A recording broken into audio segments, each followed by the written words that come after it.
And welcome back, everyone. Welcome back to our second broadcast of the night. Welcome back, everyone, to the... Hold on, I need to set this up. Bam. And... Bam. There we go. Welcome back, everyone, to the Christmas Cup. Welcome back to the group stage, round of 16 of the Christmas Cup. And we're diving in mid-series here into our first match of the night, and spawning in the top left hand corner of Oceanborn, we have the blue Protoss player. Representing the Platinum Heroes, it is Art. And spawning in the bottom right hand corner, we have the red Zerg player. Representing Team Platoon, leading the series 1-0, it is Nikic. Here we go. So I do apologize, do need to quickly sort out these overlays, as we had to very quickly switch from one tournament to the next. So again, I do apologize. We'll just have to fix up those overlays because we are not casting Club NV. Un momento. One moment there. There we go. Beautiful. As we are diving into this, for those that are maybe curious to what this is, the brackets should be updated.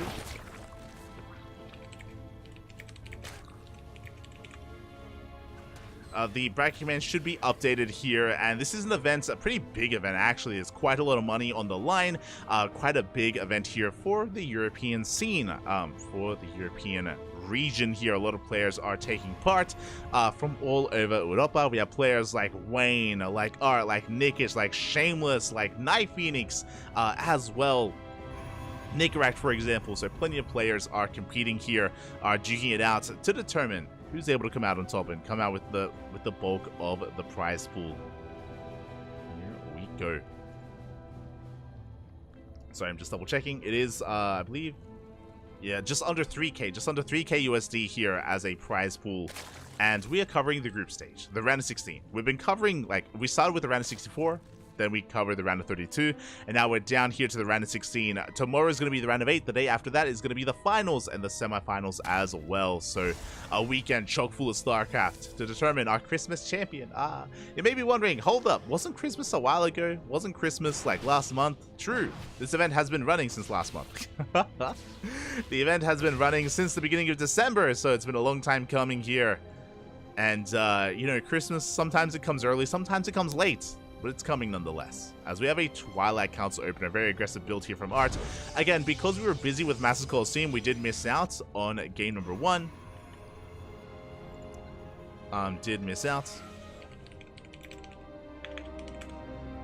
In game number 1 here, and now we're getting into game number 2 instead, and following this into its conclusion, into the winners match, into the decider match as well. This is a GSL group, and we can go over the groups soon thereafter. For now, it is going to be a Twilight Council opener here from Art, going to Glaive Adepts, and the Overlord is going in for a scout. It is going to be 4-gate Glaive Adepts here from Art. Quite aggressive. Something that's interesting about this is that there is currently no Robo, but it should be on the horizon soon as the Overlord does dive in and does confirm. Big scout here by Nikic. We don't know what happened in game 1, unfortunately. We're not fully aware of what did occur. But regardless, big scout, Roach Warren's already on the way, and Nikic is preparing back at home, soon to be cutting workers at around 40 to 45 at most, and amassing links. And I was curious, okay, so this is a macro variation of Glaive Adepts. It is 4-gate Glaive Adepts, that is true, but no Robo. No Robo means no Warp Prism. It means the money that would have been spent on that Robo is being spent instead on the Nexus. So faster third base here from Art, in favor of, you know, losing that Robo and not having a Warp Prism. Now, the downside, of course, means that we have to reinforce back at home. We're going for big Warpins back at home. Adept's going to be shading across the map. And we'll see if Art can make some magic happen here. So this is less committed because there's no Robo, more economic because of the fast third. But Nikic saw this coming ahead of time, and he is ready for it. Let's go. He is ready for what comes next.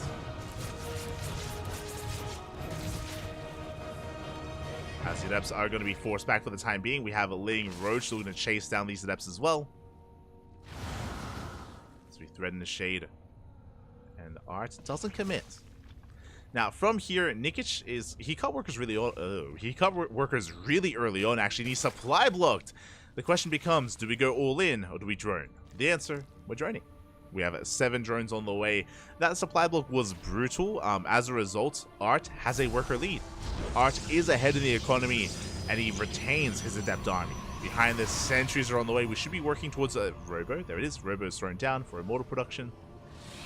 2 more gates, so it's going to be 6 gates in total. A very aggressive follow-up. So what's important? We got a fast third.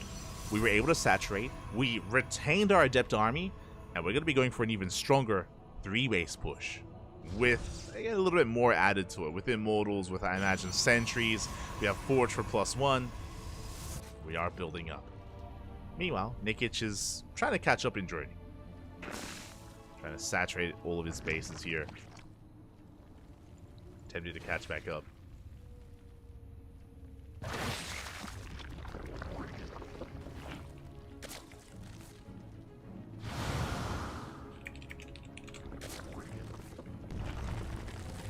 As I'm just catching up with the chats. How long ago were these games played? Live. Or technically 2 minutes ago, because there's a 2-minute delay on stream. So you're hearing this 2 minutes in the past. Or in the future. There you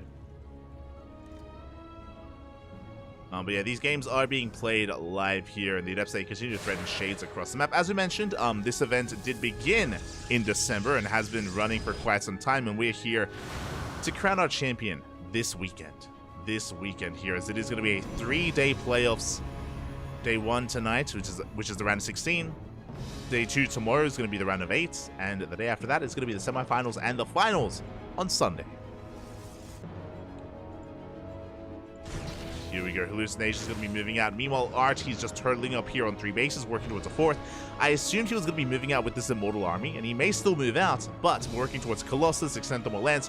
2nd Robo's on the way for double Colossus production. It's quite a lot here. Quite a lot that we're still building up towards. So Art taking a more defensive position here instead.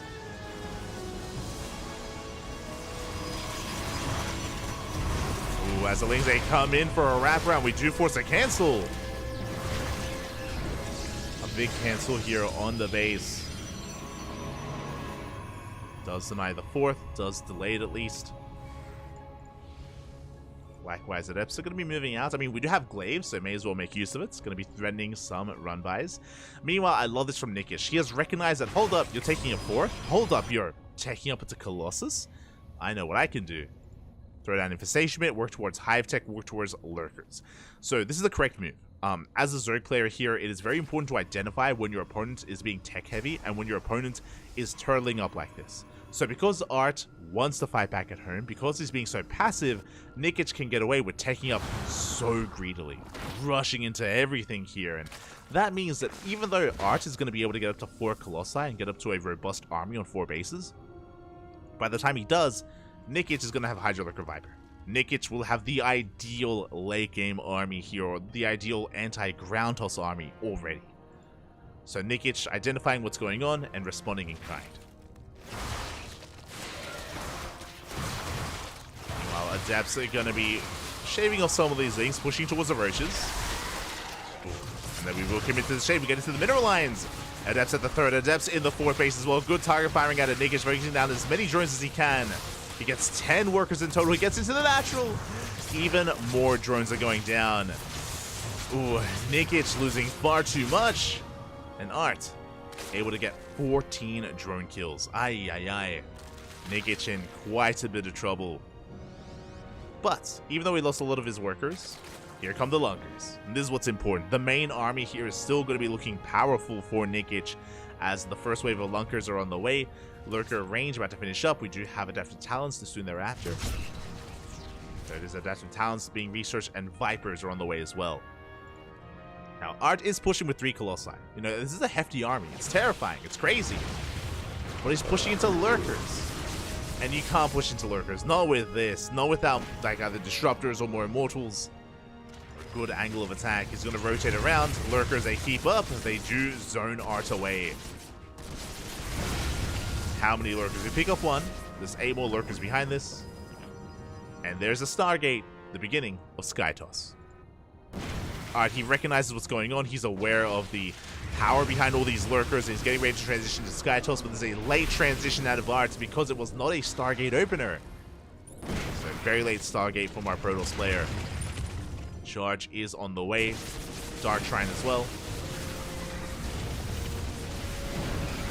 A couple of lurkers are being picked up here from behind, actually. Good pickups by Art. He gets 1, he gets 2, he gets 3 lurkers.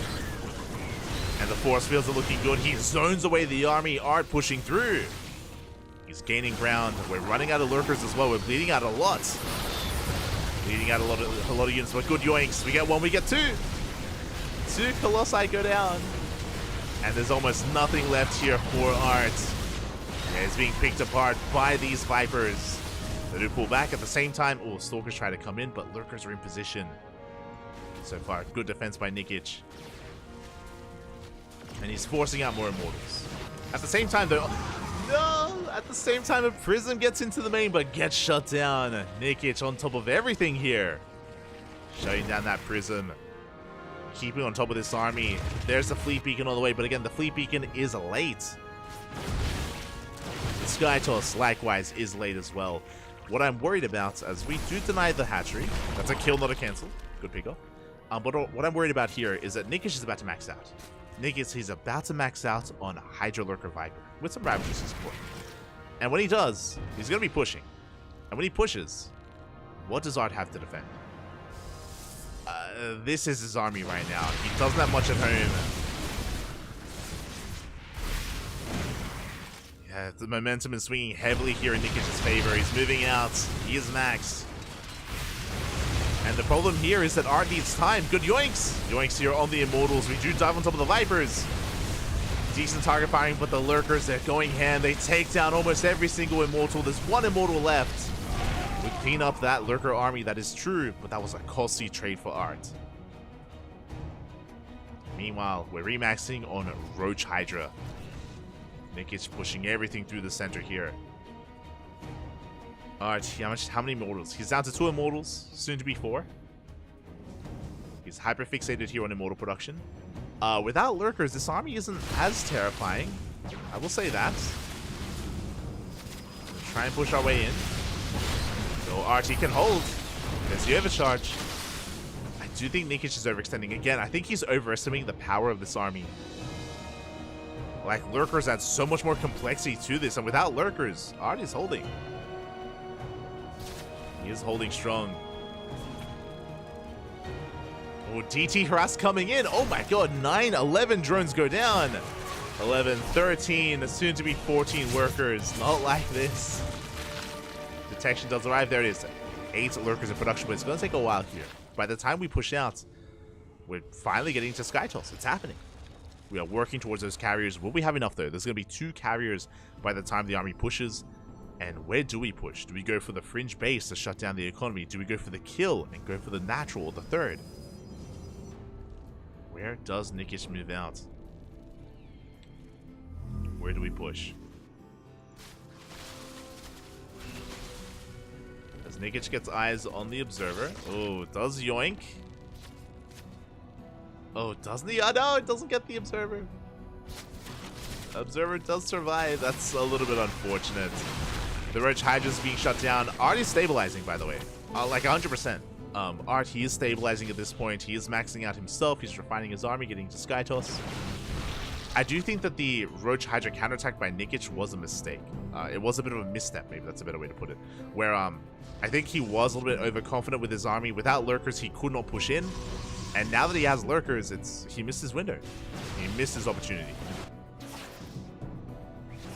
Did miss it. DT is getting even more damage on these Dark Temple. The Invisible Man! We are achieving so much. 8 more drones go down. Nikic, his economy is being crippled, and he's all in. Nikic is at 200 supply. He's maxed out, and he doesn't really have the best economy here. He has a bank to work with, but like he needs to trade very efficiently. And here we go. We're pushing on in. Arch, he evacuates the base. He knows he cannot defend, and he's pushing right through the middle. Arch catching Nikic off guard. Going for a base trade. And Arch, he has a massive death ball of an army. Pushing his way in. Gets on top of the Nidus. Gets on top of the Roach Hydra army as well. He will shut this base down.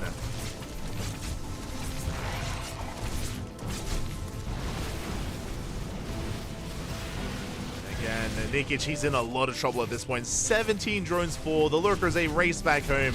He did kill a Nexus, but that's all he killed.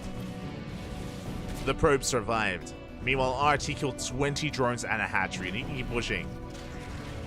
Still has far too much to deal with. There is a wave of Lurkers. We can rotate around. We can just deny bases. We can just deny the 5th over and over again. 7 rotate over towards the 3rd. Oh, good. Yoink's gonna be coming in. We get 1, we get 2. We get 2 carriers, and we're not done. Oh, every single carrier gonna be falling here. A good catch by Nikic, a very necessary catch. At the same time, that's a kill, not a cancel on the hatchery. Another base falls for Nikic. He's still stuck on 4 bases. Now, Nikic, he may have reset the carriers, but there's a big difference here. Art has an economy. Art is double expanding. Nikic is stuck on 4 bases, while Art is working on a 5th and a 6th base. Nikic doesn't have a bank, is what I'm getting at. He can't sustain his losses. The longer this goes on, the better it becomes for Art. Art needs time. Nikic needs to make it happen here and now. Does have a good army, but this has to be it. Here we go. Nikic pushing right through the center. Gonna be yoinking those carriers once again. Gonna be looking for those yoinks, but the High Templar! Big overextension. High Templar go down. Another High Templar gets picked off. No storms. Storm is finishing in 5 seconds, and every High Templar just went down. Ay, ay, ay. Storms would have changed everything. We're gonna try to collapse here, but there are so many Lurkers here on the ground. The carriers, they get yoinked. The Immortals fall, and Nikic, he has done it. He's broken through. He cleans up the army, and Nikic will take the series 2-0. GG. GG, well played. Congratulations here to Nikic for taking down his opponent 2-0. This, though, was not an easy game. This was very wild, very back and forth. Very back and forth here. As we went one way, then the other. The pendulum swung in favor of either player here at times. Art had a little momentum for a time there, but that was, I think the big winning moment there clearly was Storm, right? Storm was 10 seconds off, and before Storm could finish, Art lost 4 High Templar. Imagine 4 Storms in that final fight. Honestly, like 4 Storms, maybe Art wins that fight. And remember, behind it, there was no economy, there was no bank, so if Art forced back Nikic then and there, he most likely wins from that point. So that was a crucial moment there. All High Templar fell, and with that, Nikic does take it 2-0. He advances on to the winners match, where he is waiting for either Wayne or Ashbringer. Oh. And have we found our players?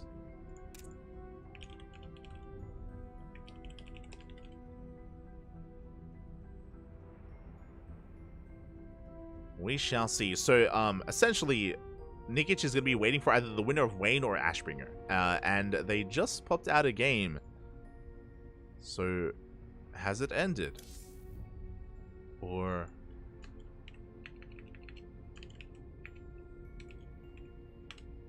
do we have... are we jumping in mid-series? So I'm just trying to figure that out.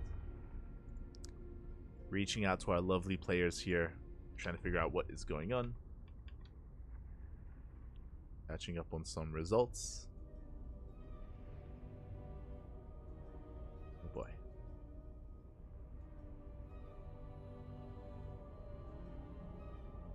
Oh, there it is. Okay.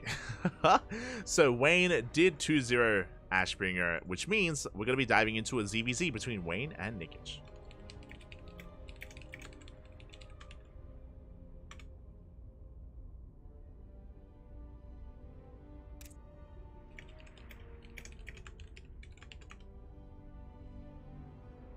Beautiful. Here we go. So just need a moment to set things up, to get things going here. And we can also take this moment to have a look at the bracket as well. !B in the chat to have a look at the bracket yourselves. And we will be catching up. Just need a little bit of time to set up the players.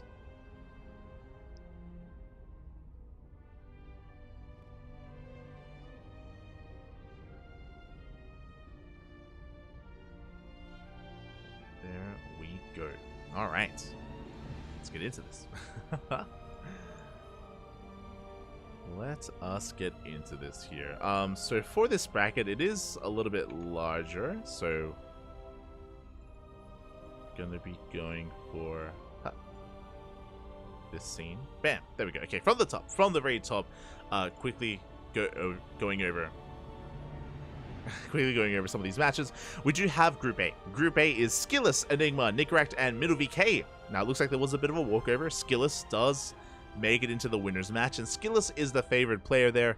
Nickracked took down Middle VK 2-1, and in that winners match, we have Skillous versus Nickracked in a PVT, a very high-profile match. Do love to see it.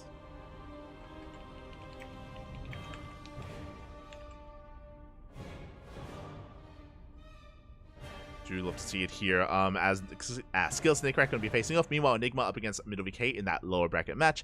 Again, here in the round of 16, these are GSL groups. 2 players make it out, and 2 players are eliminated. So we're going to be cutting the player pool in half here. As I scroll down a little bit further, we have Group B. That is our group. That is going to be our group here. As we have Nikic versus Art, which just concluded. Nikic 2-0'd Art, and he is up against Wayne in the winners match, as Wayne did 2-0 Ashbringer, which means Art versus Ashbringer is going to be going on in the lower bracket. That is where our attention is going to be held. We'll be finishing up Group B, and if we finish in time, we can maybe jump into another group. Scrolling down a little bit further, we have Night Phoenix just 2-0'd Rostock in a PvP. Very well done. That was a bit of a Ukrainian on Ukrainian action. Night Phoenix versus Rostock.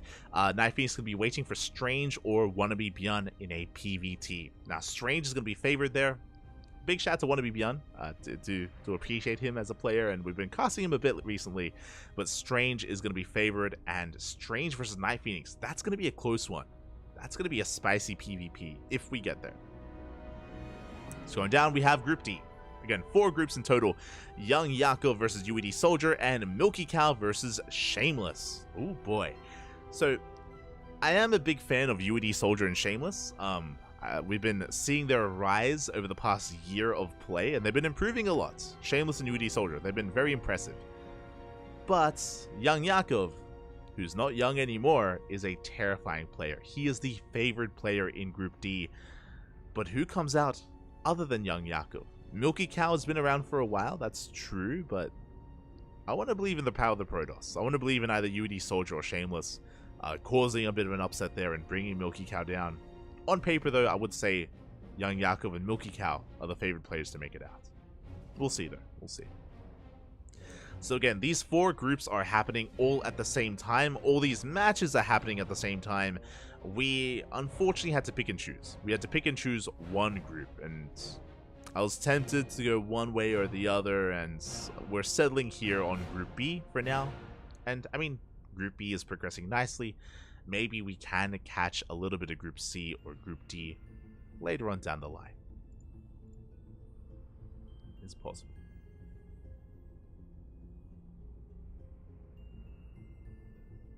It is possible.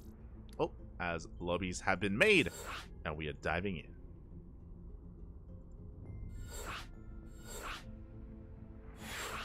Like vetoes have concluded. We are getting into... we're getting into things.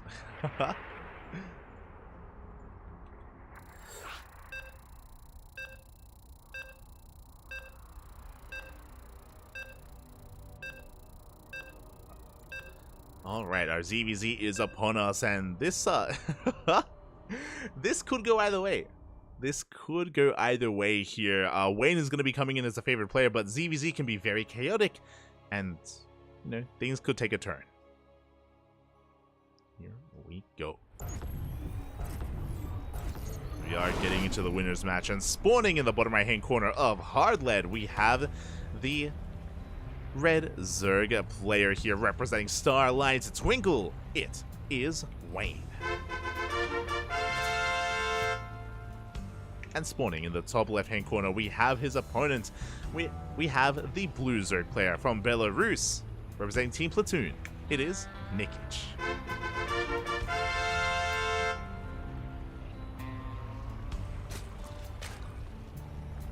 We go. We have our ZVZ. We just, of course, wrapped up with Shin versus Solar earlier. And the ZVZs, they keep on coming. They keep on coming. Aye, aye, aye. Oh my, and Wayne gonna be mixing it up here, going for a pool first. Very interesting. Okay, with this pool first opener, Wayne is gonna be feeling pretty safe. I imagine here is gonna be getting into a pretty safe opener with this pool. It's gonna be pool, hatch into gas. Meanwhile, Nikic going for a hatch first. So Nikic will have the economic advantage. Wayne is just playing very safe. Very safe play here from our red Zerg player. Interesting.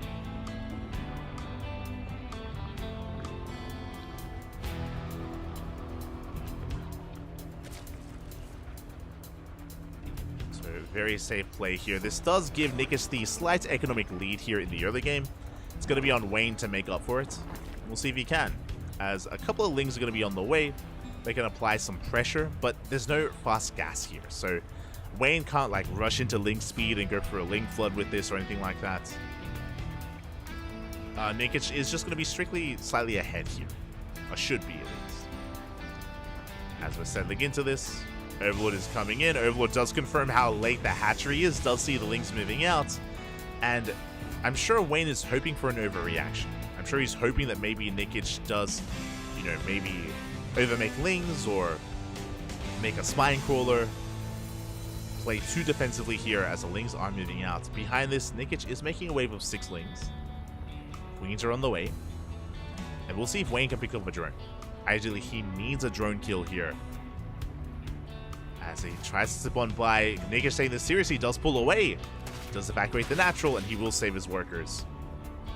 Good movement here from Nikic. He catches some Lings! Big catch. 2 Lings go down. 2 Lings will go down. Wayne being forced back, and Nikic throwing down a hidden Baneling nest. Oh my. Nikic, you have my attention. So we should be working on third bases, and even if we throw down a third, this fast Baneling nest is a bit of a tell that Nikic wants to be aggressive. Behind this, Wayne has been joining up quite heavily, going for his own Baneling nest quite later compared to his opponents. That is something that, again, Nikic can leverage. There we go, more Lings are on the way. He is amassing Lings, he's checking for a third base location, sees the lack of third, so he should be joining. Again, both players are playing 2 base, which is crazy. 2 base play from Wayne and Nikic. Drone is on the way. Nikic, he sees the would-be third. He will delay it. And Wayne is doubling down on mass Ling. Baneling nest is done, but Nikic wasn't quite able to make use of it. He wants to, though. Here we go. Nikic is moving out. Baneling's going to be on the way for Wayne. Nikic has his own Banelings in production as well, but gets here a little bit too late. He wants the Queen, but he won't be able to get it. He's going to be zoned back. So far, so good here for Wayne. Really holding onto his base. Baneling's in one lane. Oh, ooh, 2 for 1. Not a good trade for Wayne. Bit of miscontrol there. Wayne going to be taking it. Sorry, Nikic's going to be taking his win. Backs off, gets his third base, and is droning up. Getting into Roach production. Both players are. Nikic 1 step ahead when it comes to his Roach Warren. He is 1 step ahead.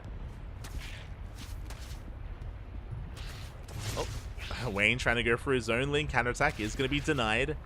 And Nikic, he's cutting workers. He is not making any more drones at this point. We have 7 Roaches on the way. Nikic getting ready for a massive push. Does have a lair. Ooh, and an Eva chamber. Okay, this tells us that Nikic is looking for a droning. Yep, there we go. He's looking for a longer game. I was expecting a committed attack, but Nikic, he's going to be droning up. Roaches are revealed. And here we go. Nikic is pushing. Now, as you just mentioned, Nikic is teching up, and he's making a couple of workers behind this, so I think he's just puffing up his chest. Nikic, he's just posturing. He is revealing his army to this Overlord, but I don't think he really intends to commit, and he's forcing Wayne to make roaches, while Nikic drones back at home. Yeah, Nikic is going to be droning, saturating his base. Wings get in, and do we get a drone? Oh, we do not. Looks like maybe one worker did go down. We can see Nikic back up. As we mentioned, Nikic wasn't really intending to commit. He was just puffing up his chest, was just playing a game of chicken. And he has been droning. And he forced a lot of army here out of Wayne.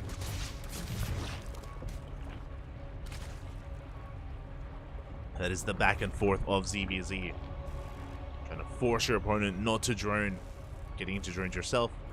We can see Wayne pushing on the right hand side. Going to be running into some Banelings. Nikic in position.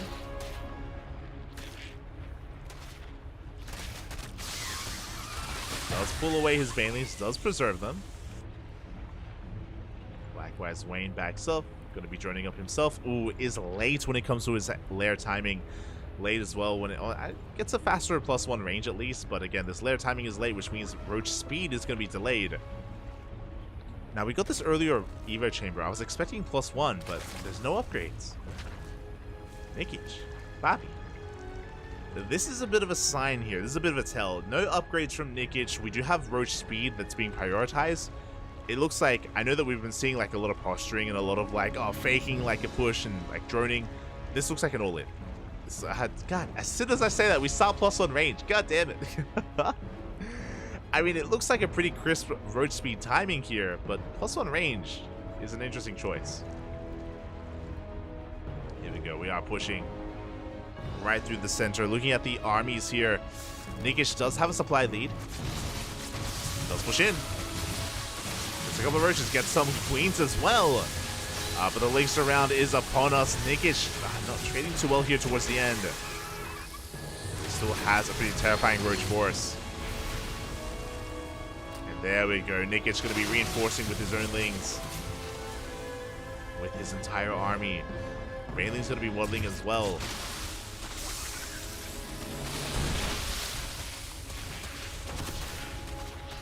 Nikic's going to be losing ground. At the same time, though, going for a Ling Bane run by Wayne. Is he paying attention? Is he looking? Oh, he is. Does pull away. He does pull away in time. Only losing one drone. With that, Wayne going for a counterattack. Now, off of this, Wayne has the better economy. Remember, Nikic was cutting workers at 45, which is why I believe he was going all in. He didn't go all in, though.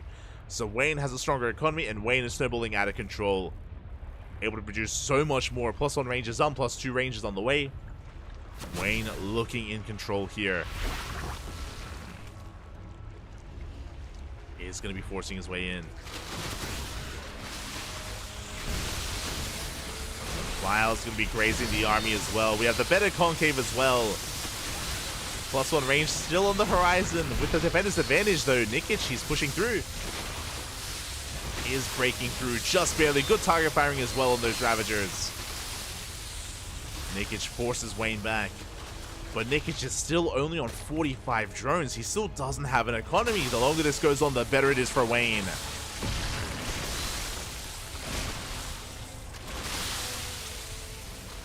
Wayne, he stutter steps the hell out of there. Getting in between his bases where he's been just rallying his reinforcements. And Wayne has more than enough to defend. Spine Crawler gets up and running just in time. And you can see Wayne just stutter stepping forward here with his roaches. Confident with his fight, confident with his reinforcements as well. And you can see the disparity in supplies at this point. Nikic going for a Hail Mary play, trying to force back some of the army. Meanwhile, Wayne, he's on 4 bases. He's still on 61 drones this entire time, 3 base saturation.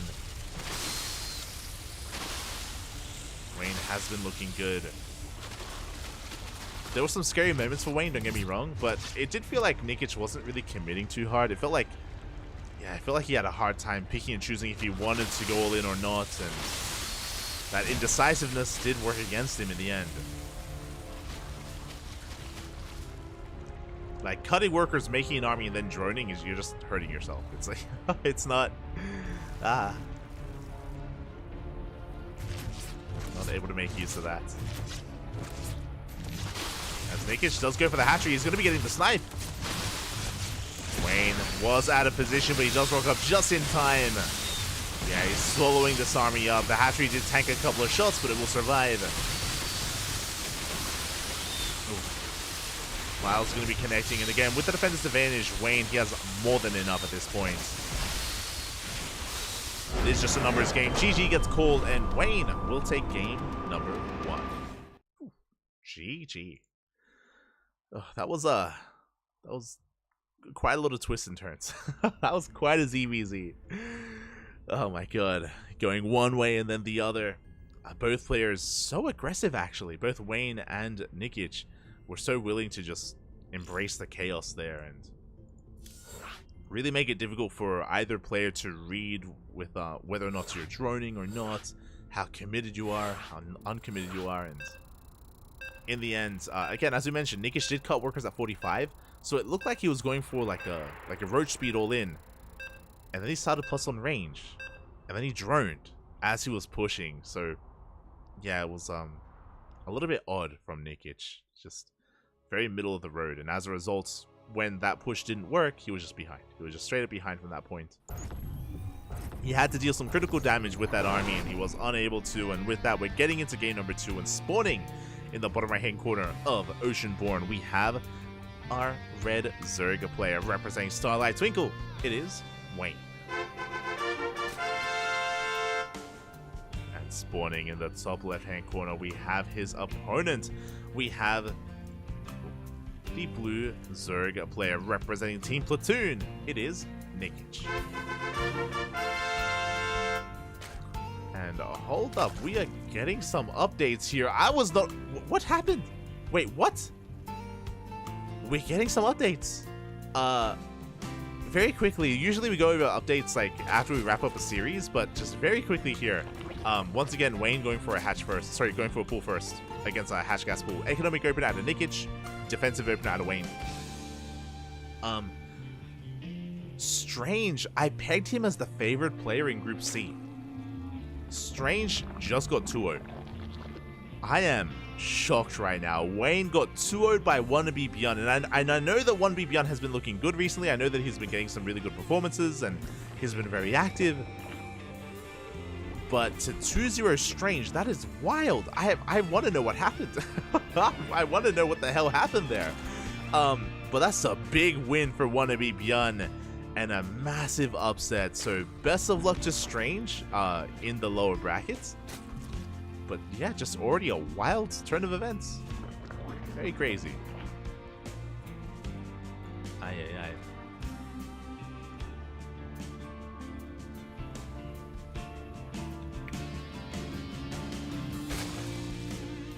Here we go. Wayne is going to be moving out once again with his links. So just like the previous game, Wayne did go for a pool first opener, so he gets access to faster links.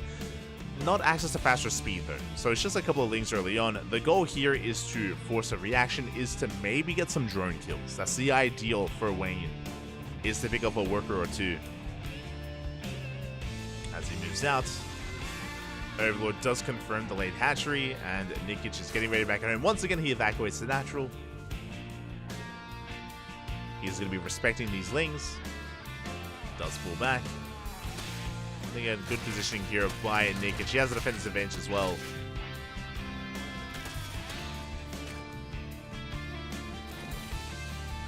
He is forced to make a couple of lings. Oh, a bit of miscontrol, bit of an overextension by Nikic. Oh, he loses one of his lings. The queen arrives. Now we can go back to droning once again, though. Very fast Baleen Nest. This is crazy. Like giga fast Baleen Nest here out of Nikic. Last game he didn't use it. What about this game? What about game 2?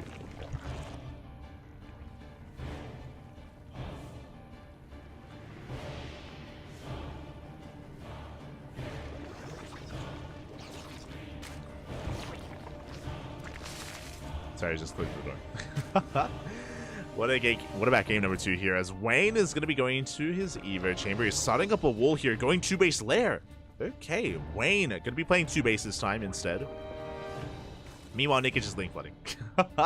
This time he is committing here. He's going to be link bane busting his opponent. Can Wayne survive?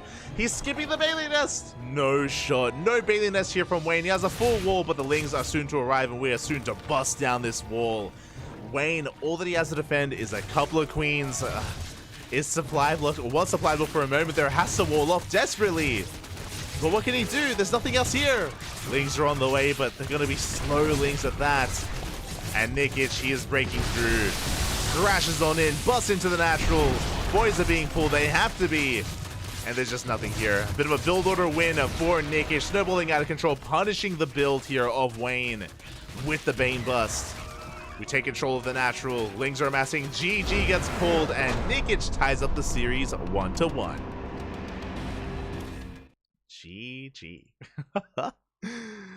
Very fast game there, but again, Wayne was trying to get into 2-base play, was skipping his Bailey Nest, going into roaches. Unfortunately, just so happened to be the case that Nikic did link bane all in, did go for a link flood, and Wayne had nothing to. He had 3 queens. He had 3 queens to defend. That is all he had. There's not enough to hold on there. And Nikic snowballs out of control. With that, we have an ace match. We're going all the way to game number 3. Let's go.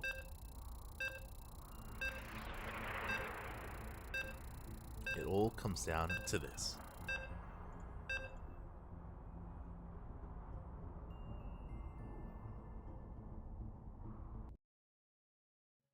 Catching up in the chat. Oh god. That's a great reference. I love it. Referring to game 1, taco sauce. Nikic looked like Henry Winkler trying to come up with a trick play in the Waterboy. He goes left. No, he fakes left. No, he thinks about faking left. Oh god, what am I doing?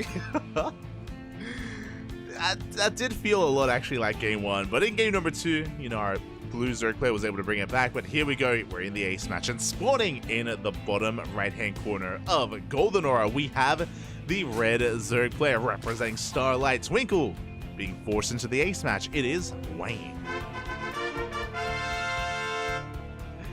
And spawning in the top left hand corner, we have his opponent. We have the blue Zerg player tying up the series 1-1 with the Ling Bane bust, representing Team Platoon.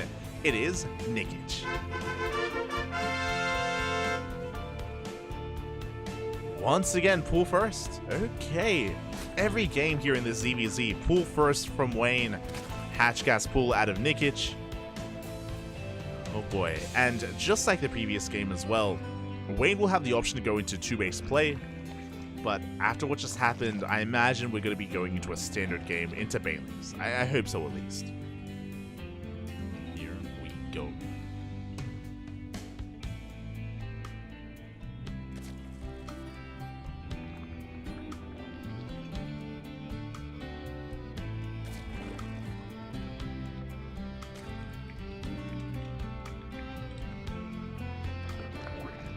As, yeah, we're just getting into our openers of choice. It's going to be a pool hatch gas opener here by Wayne. Once again, 3 games in a row. Once again, it's going to be quite assertive with these early game lings. His goal here is to pick up some drones if possible, is to trade well against the lings of Nikic. Meanwhile, back at home, Nikic going to be getting eyes on this. The Overlord is going to be dipping in, going to be confirming the hatch timing. Nikic is going to be fully aware of what's going on, and he will be preparing back at home. As lings are on the way, queens are on the way as well.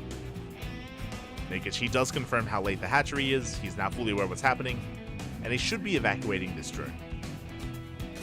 There we go. Drone is evacuated. Lings to arrive, and the dance has begun. It has begun on 1 drone. We do get 1 worker. Good pickup here by Wayne. Bit unexpected. That should not have happened. He's going to be bleeding out some of these lings. But just like that, Wayne does even up the worker counts. Again, 1 worker is what you're looking for, ideally what you want here. And behind this, Should be working in towards Link Speed. Link Speed already well underway here for Nikic. Do we throw down another Baneling Nest? So far, we have not. We are just droning. Link Speed going to be on the way for Wayne. Once again, walling up here with the Evo Chamber. Looks like Wayne wants to go 2-base play for a second game in a row. 2-base Roach. We saw Wayne attempt this on Oceanborn, but he should have more success here on Goldenrod. Meanwhile, I love this from Nikic. He's going for his third, true, but he's also throwing down a Roach Warren. He skips his own Baneling Nest. So 2-base Roach out of Wayne. Meanwhile, Roach play out of Nikic. So good read here from our Zerg player. He is aware that Banelings are not going to be a factor in this game. Good stutter stepping out of Nikic. Wayne doesn't see the tech, doesn't know that Roach play is on the way. Interesting though, Wayne is amassing some Lings. So usually when you go 2-base Roach, you skip Link Speed, but because we're investing, Wayne is going for a Link Flood. Wayne, he's going for a Link Flood, hoping to catch his opponent off guard, and because Nikic skipped the Baneling Nest, he won't have Banelings to defend. Nikic, he may die here and now to the Link Flood of Wayne. That's the point. The purpose of this build is to lure your opponent into a false sense of security. Lure them into believing that you're making Roaches when really you make Lings, and now we're pushing out.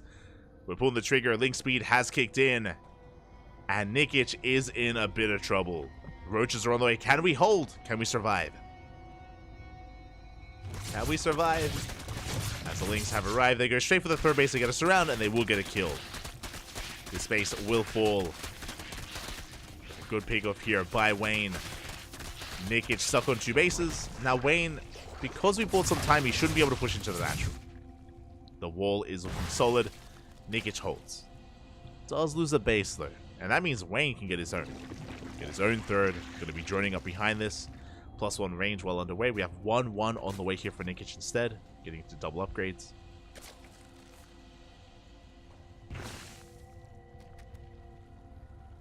Getting into double Evo Chamber.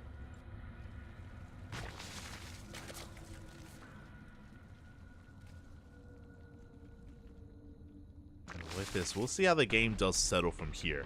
Nikic should be looking to retake his third. Wayne is going to be taking on the economic lead because of his own faster third base. So solid economy here for Wayne. He goes first around. He forces another cancel. Big pickup. Once again, containing Nikic to 2 bases. It should have been Nikic with the economic lead. It should have been Wayne stuck on 2 bases, but the turns have tabled. And Wayne is in the driver's seat. Getting into +2 range. Building up towards Roaches. And Nikic may be forced all in. That's a Baneling Nest. So the way this works is that Nikic should be going for a big Roach push, and the Baneling Nest is to defend against all these Lings. He's going to have ideally like 2 or 3 Banelings basically ferrying this army across the map to make sure these Roaches don't get surrounded. So there's going to be a big 1-1 timing here from Nikic. Now the Baneling Nest has been scouted by Wayne. He is aware. Comes in front of the surround. And he forces another the third cancel. The second cancel, but the first was we had 1 kill, then 2 cancels. Aye. We deny the base 3 times. That's what I'm getting at. And here we go, Nikic. It's all or nothing. We're pushing everything across the map. We have to commit. Nikic, he supply blocked 5 Overlords on the way. Nikic has arrived. Wayne is in position. Nikic does have the upgrade lead. It's not going to be enough. And Nikic, he's droning up behind this. I mean, it's a really rough position. It's a really rough position for Nikic here. The longer this goes on, the further behind he becomes. So on the one hand, we kind of need to go all in. But at the same time, Nikic, it looks like he has recognized that he cannot end the game. He has recognized that he's just too far behind and that Wayne is looking too solid back at home. So it's kind of damned if you do, damned if you don't here for Nikic. He's hoping maybe he can max out. Maybe he can settle onto 3 bases. But Wayne is going to be the first to max, is the problem. Wayne is looking so comfortable here as he's getting ready to push.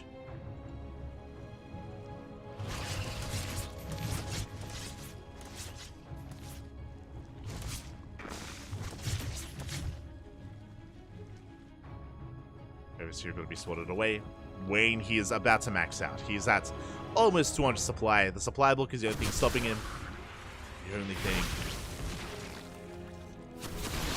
Wayne has arrived. He rocks up across the map. Nikic trying to muster up a defense, trying to bring everything together here.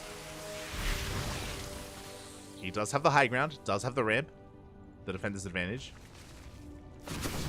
But can that surpass a 50 supply lead? Oh god. The Vials, they will connect. Massive connection here with the Vials. Likewise, once again, going to be connecting here with the army of Wayne. But he has so much Roach Ravager here. It doesn't even matter. He can just take the Vials to the face, and he has far too much anyway. GG gets called, and Wayne will take the series 2-1, advancing out of Group C in first place. Or Group B. GG.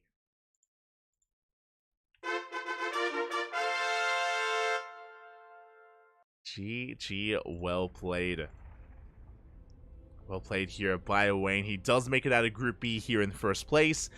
It was a rocky road. This was a wild DBZ, very back and forth. Even in this game, even in Game 3, we saw Wayne fake out his opponent with the mass Link Flood, and Nikic was punished for not getting a Baneling Nest. He was punished for skipping it and going into Roaches himself. And yeah, really good moves out of Wayne overall.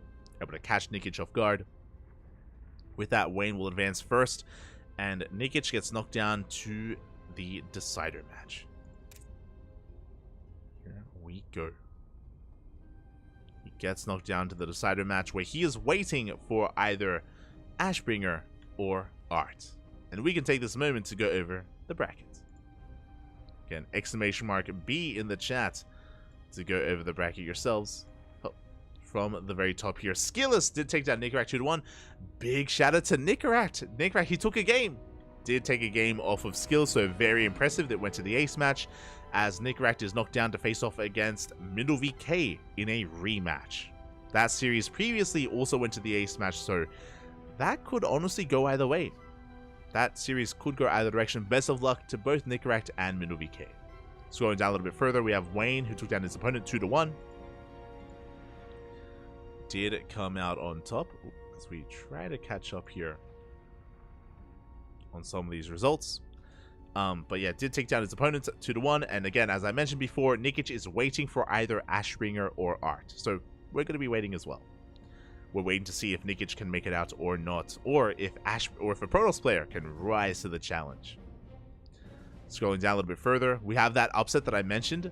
Wannabe Beyond 2-0 Strange. That is a big result there. A massive result coming in.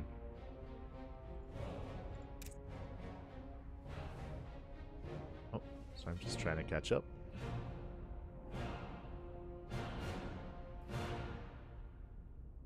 But a massive result coming in. That means Night Phoenix is up against, he's of course up against Wannabe Beyond in the next round.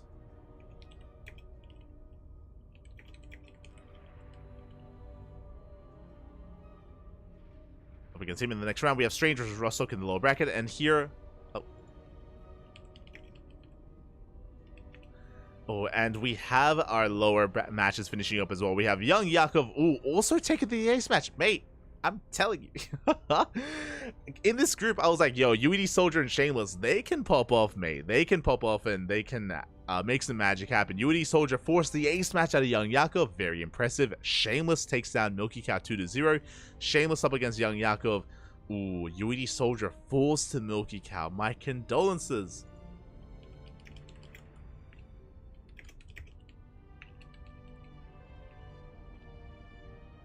Oh, hold on.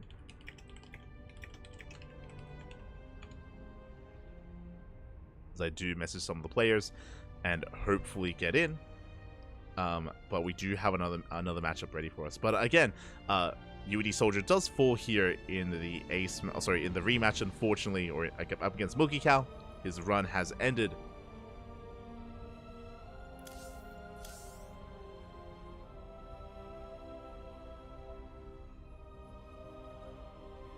We are getting ready here for our next series. Let's go. Wait, what just happened? I'm a little bit confused. We'll figure it out. I think we're gonna have to go for an extended break. Sorry, I was just messaging Arts, and I was like, "Yo, you playing versus Ashbringer?" And I was like, "Yeah, 2-0." I'm like, "Oh, can I cast you versus Nikic?" And then Art enters the game, but Nikic is not in game. So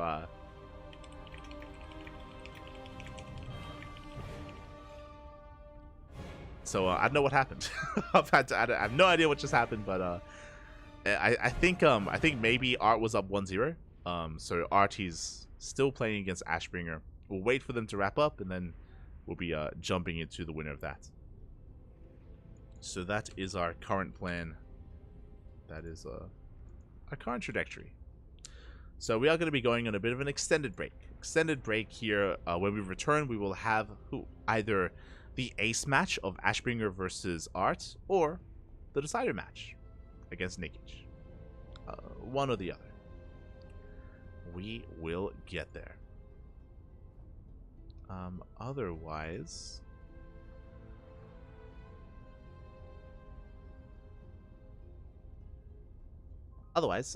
yeah.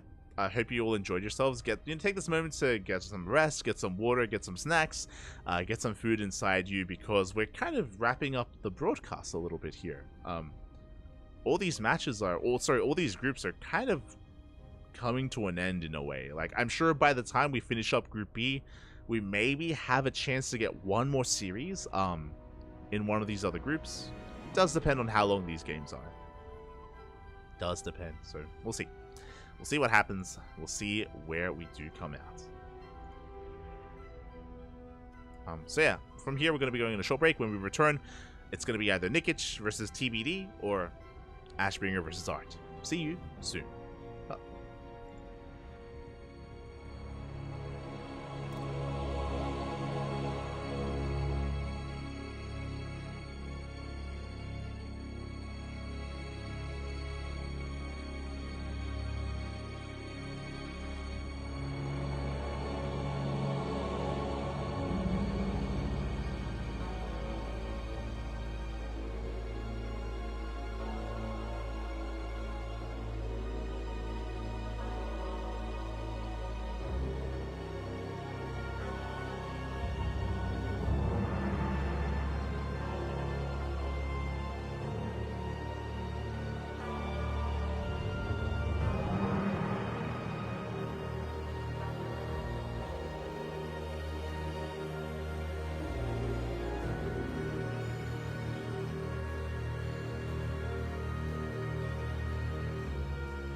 And welcome back, everyone. Welcome back. Hope you enjoyed that brief moment of reprieve, because we have returned with our decider match of Group B. We're here to determine who makes it through, who is the final player to advance on into the round of 8. And spawning in the top left-hand corner, we have our blue Protoss player representing the Platinum Heroes. It is Art.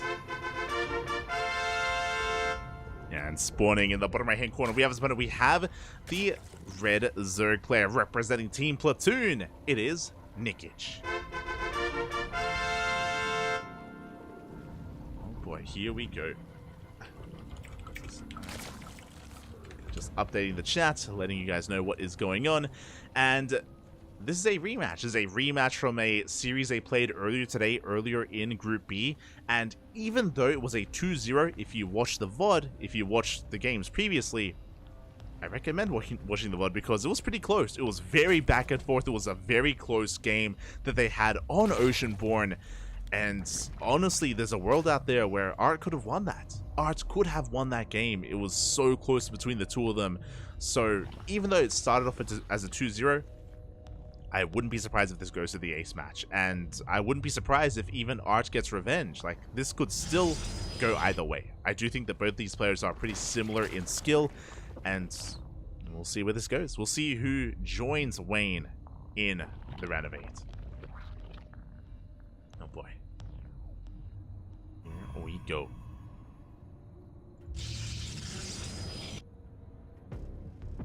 So we do see a bit of a hatch gas pool standard opener out of Nikic. Likewise, we're going for a gate expand into the cyber core here from Art, so standard openers all around.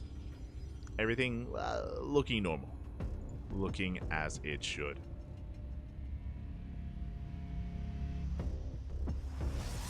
And with that, we should be soon seeing our tech of choice once the cyber core finishes. There we go, warp gate does start up immediately. That's an interesting move here from Art. Because there was no delay, I'm leaning towards a Twilight Council opener, unless we cancel. Interesting here. Meanwhile, Nikic, he does dip in with his Overlord. He does confirm the prioritization of Warp Gate. And again, usually this isn't researched here unless we do want to invest into a Twilight Council. And there it is! Twilight Council opener. Oh boy, I'm getting some deja vu now. Winding the clock back. Remember, the last time we casted these two on Oceanborn, Art went 4-gate Glaive Adept without a Robo into a third base. And he had a pretty good start, honestly. Like, he had a pretty strong opener overall. We'll see if that is the case once again. Ooh, as the Ling does slip in.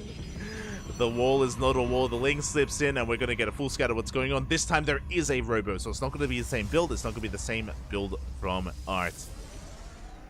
Glaive's going to be researched. We haven't pulled out a gas yet. We cancel. We're going for Dark Shrine. Show us the Dark Shrine. Show us the DTs. Ling goes down. We fake out Glaives. Now we're going for something different entirely. As the Robo is more than halfway done. I would have expected the Dark Shrine by now. So we'll see when it does get thrown down here as we fully roll off. A bit of a janky wall here, unfortunately. Not the cleanest of walls, but we're getting there. It's all good. 4 gates in total. Robo is done. Prism should be on the way, and where's our tech of choice? We have the money for it, 100%. As we threw down, yeah, we did throw down that 4th gateway. Back at home, Nikic going to be joining on up. Interesting. So we're not going for Dark Templar. We're going for a Templar Archive. So this is a similar result. This is going to be a later Archon drop. We're going for an Archon drop here to harass. We're going to have some vanilla gateway units to support as well. A very interesting opener here from Art. Going for a delayed Archon drop instead. And we'll see if we can push through. Back at home, we have a safety spore in between the bases. We have droned up to 37. We're cutting workers a little bit earlier here. We can drone up to around 40. So early worker, just transition here from Nikic getting into roaches. Meanwhile, here comes the push. Here come those High Templar. Your Archons are on the way. We have a couple of Adepts to threaten the shade as well. Again, a very unorthodox, very interesting opener here from Art. Behind this, he should be expanding, but that's 2 more gates. 2 base all in. to throw down 2 more gateways like this to start a +1 range, Immortal production has begun as well. Very peculiar. Prism does get across the map. Yeah, Lynx and Ravagers are in position. Archons have been dropped. And we will deal with this. We'll force them back. Good trades overall, but we don't want to lose the Archons, as they will escape. But again, behind this, with 2 more gateways, this looks like a 2-base all-in. Immortal production, we have +1 attack on the way. Even if Art takes an expansion here, which he will be throwing down, I'm curious if this is going to be a real expansion or a fake one. I'm very curious. So we'll see if Art does saturate this expansion. There we go. Sentry is on the way. Charge as well. Back at home, Nick is just trying to stabilize here, trying to keep up with the Archons. And this is a sign. Still no probes. Like, usually as a Protoss player, the way that you kind of macro is that you would be making workers and you'd saturate. You'd maynard. You'd like oversaturate the space. When this 3rd base is done, then you just maynard over it to actually get it up and running. 2 more gateways, 8 gates. Yep, 2-base all in. It's going to be an 8-gate 2-base all in here from Arch. This 3rd, I'm not convinced by it. We'll see. I mean, hey, we have 2 probes on the way. True. We are making a handful of workers, but only a handful. Oh boy. Meanwhile, the Archon harass does not stop, continuing to get some damage done across the map. Nothing major yet. It looks like we killed 1 Overlord and 13 Lings. Another Jesus! Another gate on the way! My god. As you can see here, we're building up Immortals. How many Immortals do we have? We have 4 Immortals. This is a hefty army. And we're soon going to be pushing another big warping of Zealots, Archons, and we're going for a big 2-base all-in. It's going to be 9 gates in total, not 8. Again, we barely have any saturation at this third. This is really just for show. And we're pushing. We're committed. Now, Nikic has been joining up to 67. That's a good worker count to stop at. He has Roaches and Ravagers on the way. He does see the army, but that's a lot of charge lots. And a lot of Immortals. Here we go. The all-in is upon us. Bile's going to be connecting. Does connect with the Immortals, but good force fields. The force fields are thrown down. Art making his way towards the 3rd base, and he's going for the kill. Once again, slicing up those Roaches, and so many Roaches are going down. Art busting his way in, busting his way through. As I say that, we have 15 more Roaches in production. Nikic, can he hold on? Can he survive? The base does go down, but again, his opponent is all in. Losing a base does not matter. That's a lot of overlords. As they'll stay breaking through the Immortals in the backline, doing so much damage to the Roach Ravager. We catch the Ravagers, and Nikic, he was caught off guard, caught with his pants down. GG gets called. The 2-base all-in gets out of control, and Art takes game number 1. GG. Again, a very tricky build out of Art, to be honest. Very tricky. Just catching Nikic off guard with a 2-base all-in. He did take a 3rd, but as we mentioned, it was a fake 3rd. It was a fake 3rd base there out of Art.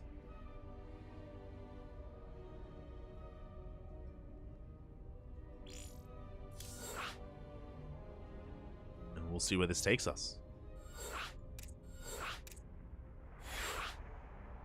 We'll see where we go. But yeah, just a fake 3rd base out of Art. Just double down on the all-in, and Nikic was caught with his pants down. Unfortunately, he just wasn't quite ready with his army. If you remember, his Ravagers were still in production as the army rocked up. Unfortunately, he had no Banelings to help deal with those charge loss either. No stack defense. Against an all-in, you do need to take these extra precautions, like either Banelings or even Spine Crawlers. Bring your Queens together as well. It's just a very tense moment, a very intense moment for the Zerg player, and Nikic was caught off guard, and now we're getting into game number 2. And spawning in the top right-hand corner of Solaris, we have the blue Protoss player representing the Platinum Heroes. It is Art.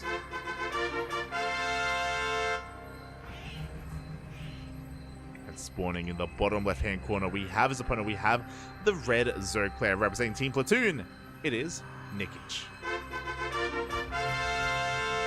I want to believe that we can get to the ace match and Again, I feel like in a longer game, Nikic is a little bit more favored, has a little bit more of a chance if he's able to get into the swing of things. But it's not on Nikic, it's on Art. It's on Art to really come out swinging here and to even allow Nikic to expand and get into a comfortable position. Hatch gas pull here by Nikic. Art setting up his gateway back at home. Here we go. Art is going to be slipping in with the probe scout. See in chat live? Yes, live. Happy live. As Art slips in with a bit of a probe scout, just trying to get a read of what's going on. Does confirm the hatch gas pull, making sure that he doesn't get cheesed out. That Nikic doesn't retaliate with like an early gas timing or something. So a good scout here by Art. Behind this, just going to be getting into his expansion as well. And basically our eyes are on Art to see what kind of tech opener he goes for. Does he go for another Twilight Council? Does he go for a Stargate instead? Does he even open up Robo like a madman? It's possible. It is possible.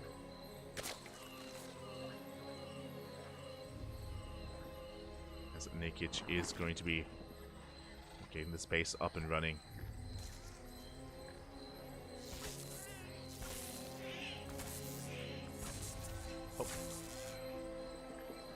So far, just being a bit of an annoyance here at the natural base.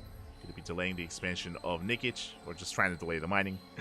But behind this, this time there is no warp gate here. So a big tell, no warp gate, which means Stargate play. Stargate is on the way for Art. Is in production. So Art is mixing it up. So far tonight, I've only seen him open up Twilight Council, so I'm happy to see Art spread his wings and fly.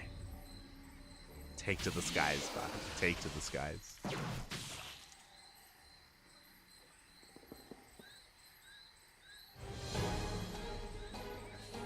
As Nikic is going to be dipping in for a bit of a scout, is going to be confirming as well that the warp gate was delayed, so we should be aware of the Stargate opener. This should be Oracles, but based on how aggressive Art has been so far, could be something different.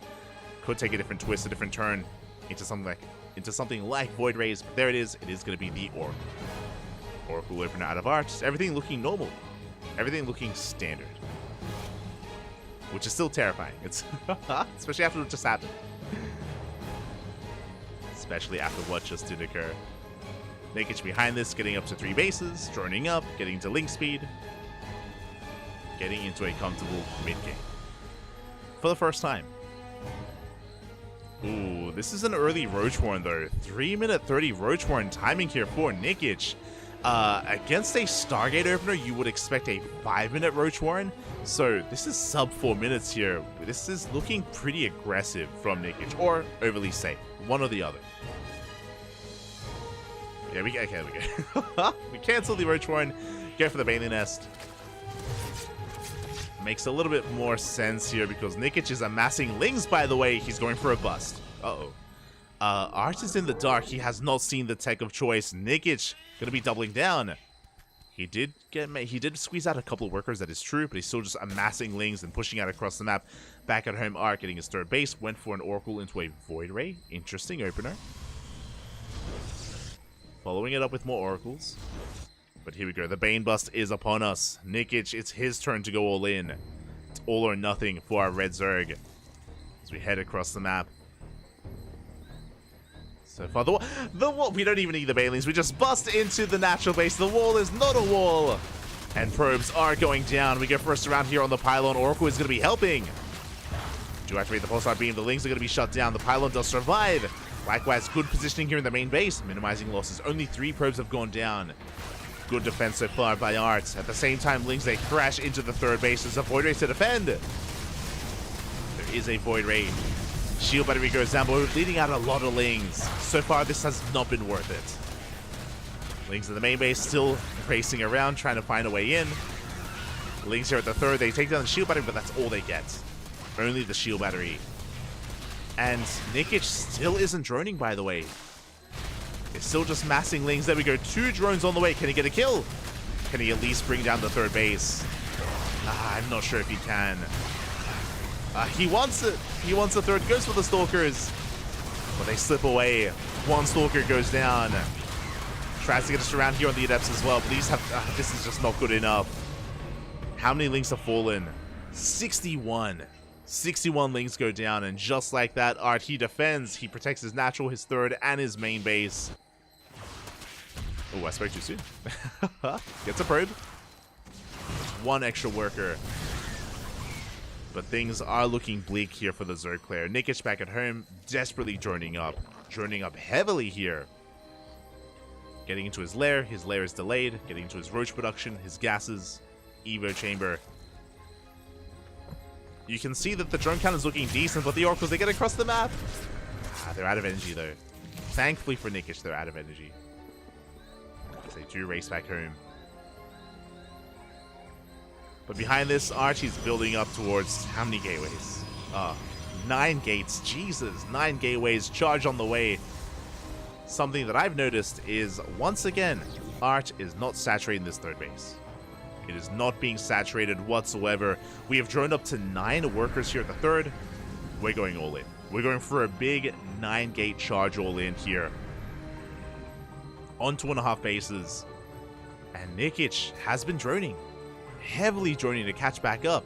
His army is lacking. No roach speed, no +1 range. He's vulnerable right now. And we're pushing it. Here we go. As Art, he is busting on forward here. He catches the roaches off guard. The Ravager goes down. The Queens are not quite ready for this either. And Art, he may have just found the sweet spot here. Again, Nikic, he was heavily droning to catch back up. Little did he know that there was an all-in coming his way. The roaches kiting their hearts out. And hey, we are running out of Zealots. No War Prism. But the reinforcements, they're waddling across the map. Not like this. As Nikic is going to be able to hold on to his natural. Roaches are amassing. Nikic, he's holding. He is barely holding on here. Void Rate going ham. The Oracle's going to be coming in. But they are still out of energy, and it looks like Nikic, he can barely hold. He does hold on. He's going to be losing his 4th base, but he saves most of his workers. That's what's important. Nikic will survive. And will force back the army. Again, a big part of this is that there was no robo, no way to reinforce across the map, no proxy pylon. Reinforcers, they just took so long to get across the map. And now suddenly the pendulum is swinging here in favor of Nikic. We have some decent force fields, but Nikic, he can take the fight. The force field is working against the Zealots. They do work against them. Nikic just stutter stepping forward here, focusing down all these Zealots. And he is barely going to be able to break through and get on top of the sentries. And what does Art have left? Nothing. He has no tech. He was all in. Boys are being pulled, and it's barely not going to be enough. Good target firing there out of Nikic. And we are going to the ace match. We are tying things up. GG gets called. Nikic takes game number 2. GG. GG, well played. We are going to the ace match. We're going the distance here. Vamonos. Let's go. Let us go. And honestly, I was really concerned. Like, things were looking pretty good for Arts. The downside, of course, was that it just took so long for reinforcements to get across the map. I liked the idea of the all-in. I did like it, but without a robo, or at least without a proxy gateway, it just took so long for those zealots to come in, and it meant that Nikic, he had time. He had time to build up his reinforcements, to come in with those roaches, and to survive. GG. Well played.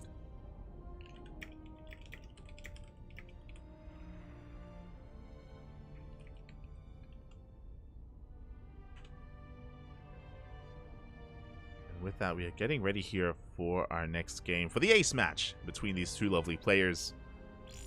Lobby's been made, the map has been chosen, we are getting into hard lead. Let's go. Let us go.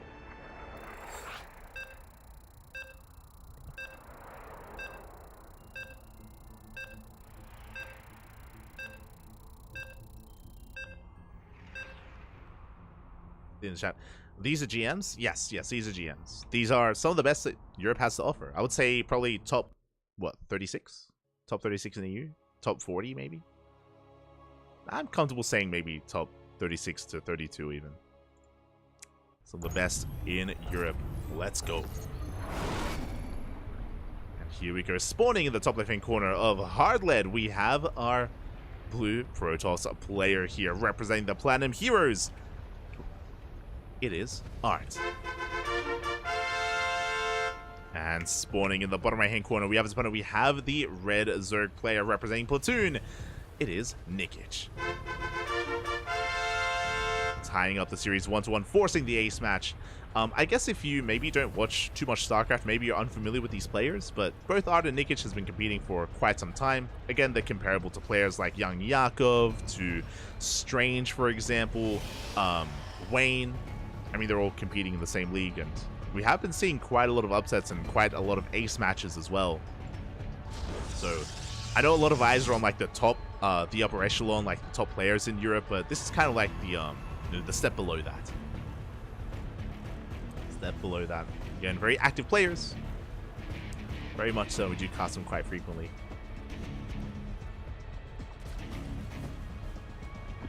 Here we go. This Art is going to be dipping in with a bit of a Perv Scout. Once again, confirming the opener. Hashgas full standard opener at a Nikic. And this Art getting his natural base up and running.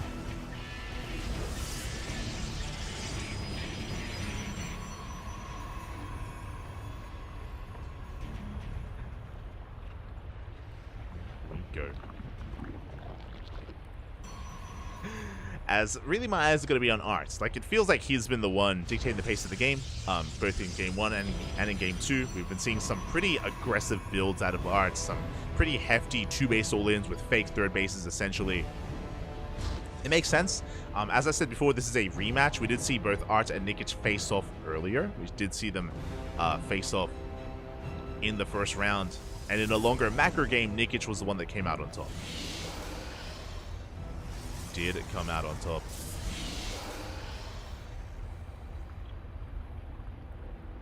So Arch clearly wants to avoid that scenario, clearly wants to get into a longer game. Oh, sorry, get into a shorter game and avoid a longer game. We'll see if that is going to be the case.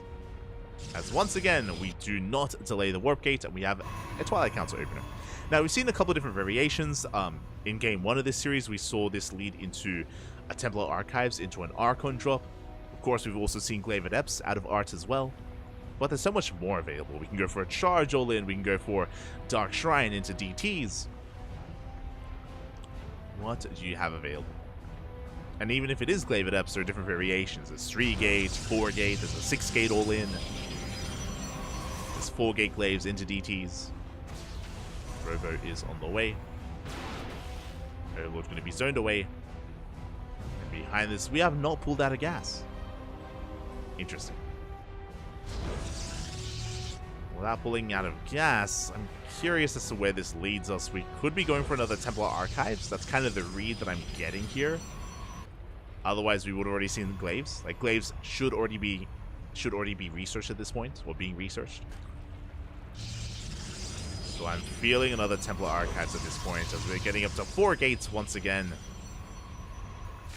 4 gateways on the way. Behind this, Nikic is just going to be droning, saturating his bases. Still is unaware as to what's going on. Did confirm the Warp Gate timing, that is true, but outside of that, hasn't seen too much else. There it is. War Prism is on the way. And show us the tech. Show us the Templar Archives, and there it is. Templar Archives is in production. So as we mentioned, this is the same build that we saw in Game 1. This is how Art was able to win and take a lead in the series.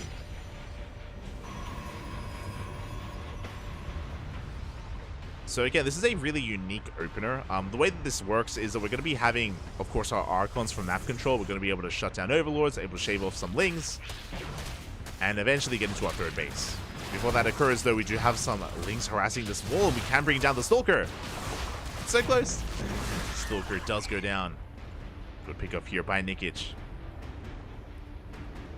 Behind this, the third base is getting up and running. Going to be joining on up, getting into Roach play. Nikic cutting workers quite early on here at 37 once again. He's getting ready for potentially DTs or even Adepts. That's why the Oracle has arrived as well.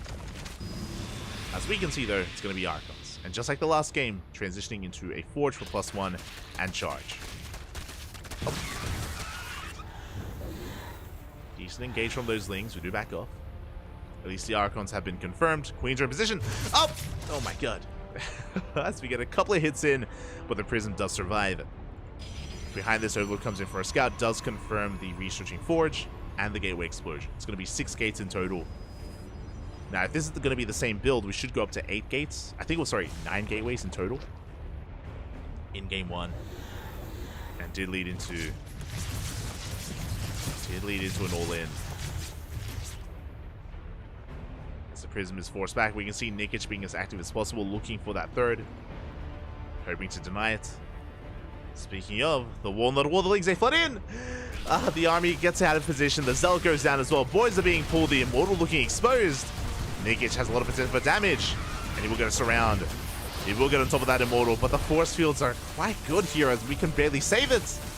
Yeah, we barely do save the Immortal. At the same time, Roaches are being knocked down. We do get 7 probe kills, which is good. Getting up to 8, getting up to 9. But this was a costly trade. 10 probes go down. It was 10 workers for 37 Lings and 5 Roaches. It's quite a trade. Did get an Archon at least. Behind this, RT is getting his third base up and running. Going to be saturating his natural. And I'm curious, do we go for a longer game or do we go for an all-in? What do you have for us, Art? Behind this, a blind spine crawler. I mean, Nikic, again, he did die to the all-in in game 1, so blindly going for the spine crawler, going to be joining up. Getting into Roach production.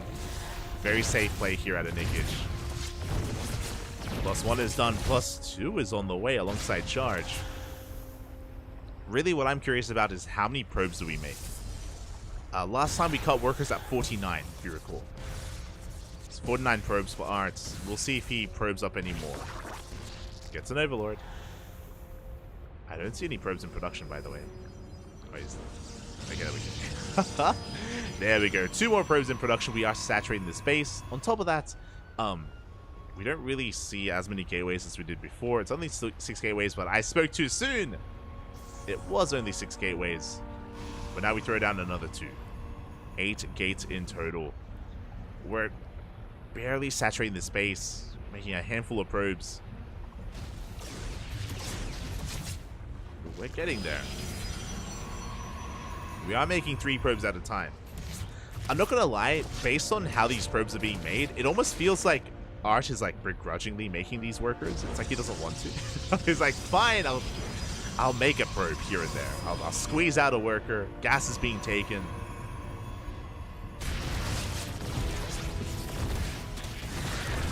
Art does have an economy. And he is probing up to 3 base saturation. Yeah, getting up to 56 workers. How many mortals?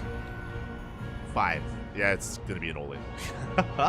Because there is the 9th gateway. It's going to be a 9-gate all-in here from Arts. How many immortals do we have? 5. There's so many immortals. It's going to be 6 immortals here. It's going to be a death ball of an army. Hitting with +2. Now, this time you can see that Nikic is much better prepared. He has Spine Crawlers. He has Banelings ready as well. Another gate is on the way. +3 attack does begin. I'm curious. So with this hallucination, Art, he just saw the Banelings. Upon seeing the Banelings, it's very possible that Art, he may be trying to drift away from this.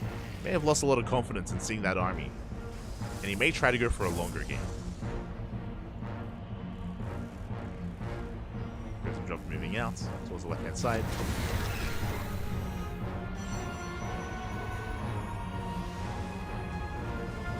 Again, this lack of workers here is really hurting Art. Like, we should see a 4th base by now. 100%. Like, 2 minutes ago, we should have seen a 4th base, but there is none. Like, it's very middle of the road here from Art. And he's still amassing his army. Like, I do believe that the goal here for Art is that he's hoping that Nikic over-drones. But Nikic has an army. Like, he's ready for this.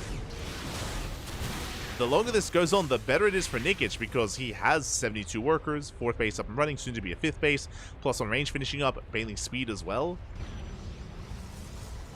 Art is taking a 4th, but a very late 4th here for Art.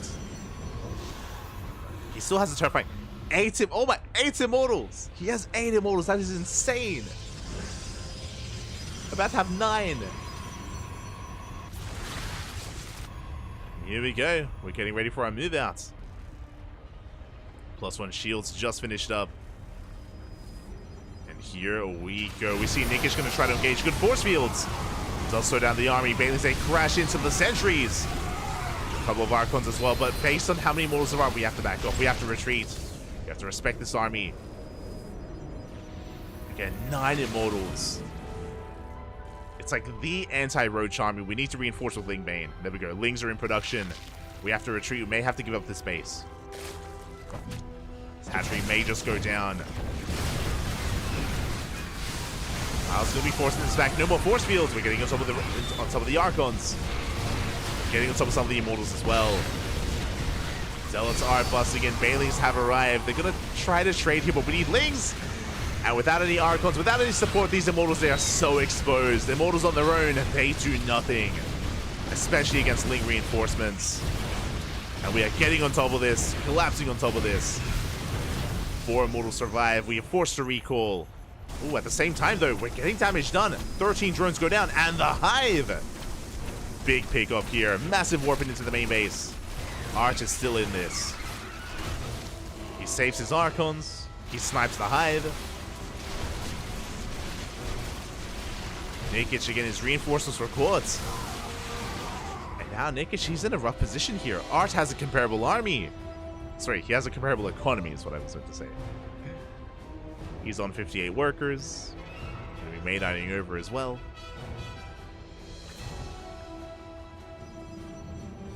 And we are still on 5 Immortals here. With +3 about to finish. We are still producing nothing but Immortals, by the way. It's crazy. But this is kind of working. It's disgusting. It's crazy. I mean, kind of. I mean, if Nikic is able to get his bases back up and running, then he should be able to stabilize. He should be able to. Nikic has an economy to work with. He had an economy. To be fair, Nikic, he hasn't redroned. Miles going to be connecting.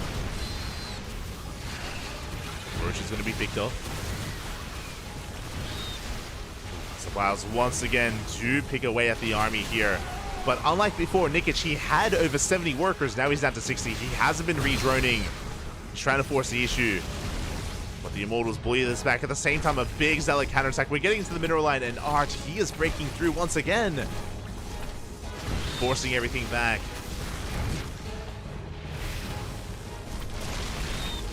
Again, there's very little finesse with the army of Art, but like he's making it work.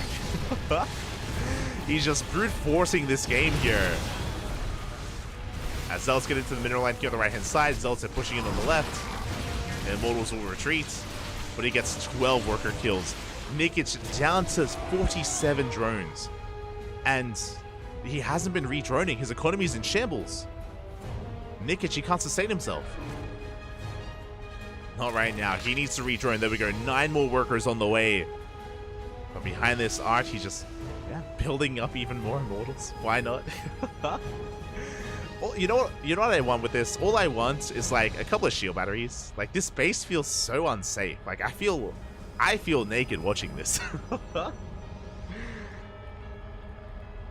Especially with the creep touching tiffs here.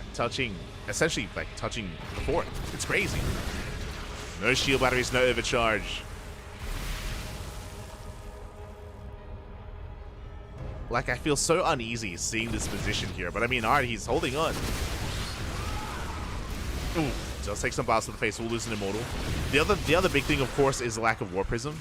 The War Prism harassing instead of with the main army, so we can't juggle. We can't keep these Immortals alive. Is concerning. Catch some of these Zealots. Catch Art off guard. A couple of Zealots go down. The Prism going to be meeting up with the main army. The Biles will connect. Good damage being dealt here. We bring down another Immortal just with the Biles. The hatchery falls. This is getting very scrappy. Forced to recall once again. Well, the Archon goes down, and Nikic, he is remaxing here with Roach Ravager. That immortal count isn't as high as it once was. We are down to 3 immortals. Not 9. Not anymore. And it looks like Nikic, he has done it. He is breaking through. Again, no shield battery, no overcharge at this base. We cannot hold on. Are just bleeding out far too much. And this base is going to fall. Not like this. As we have a handful of immortals remaining.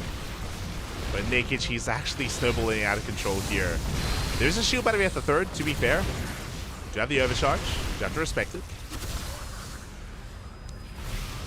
Behind this, Nikic trying to saturate this 4th base, trying to get his economy back up and running.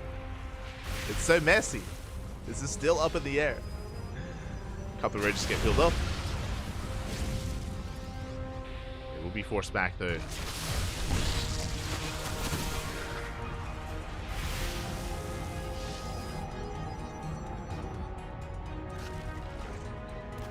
Nikic will just race back home, licking his wounds.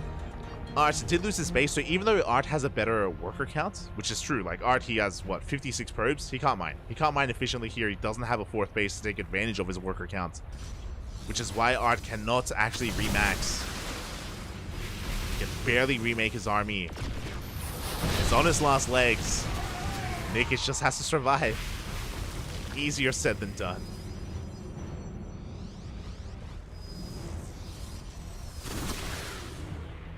Zard does force his way through, getting himself some of these morphing into Ravagers.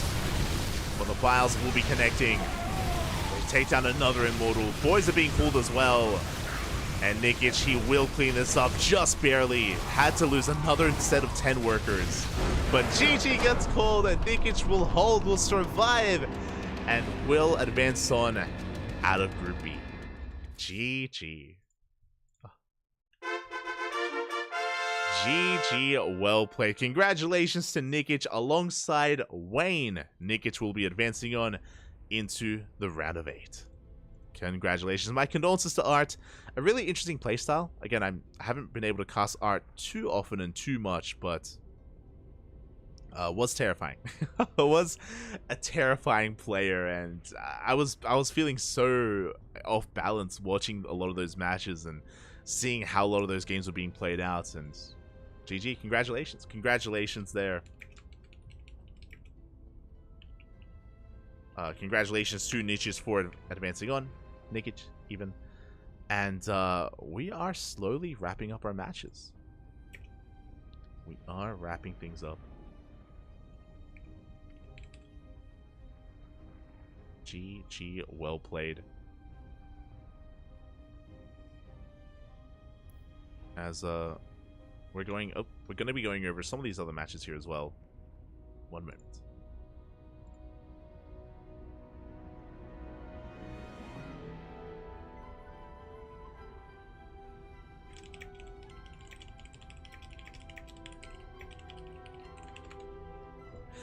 We can take this moment to go over some of these brackets, going over some of these matches, and we'll see what has been going on. A lot of matches have been wrapping up. We had another big upset, by the way, so I know that coming into this, I was like, yo, keep your eye out for UED Soldier and Shameless. That is true, I did say that.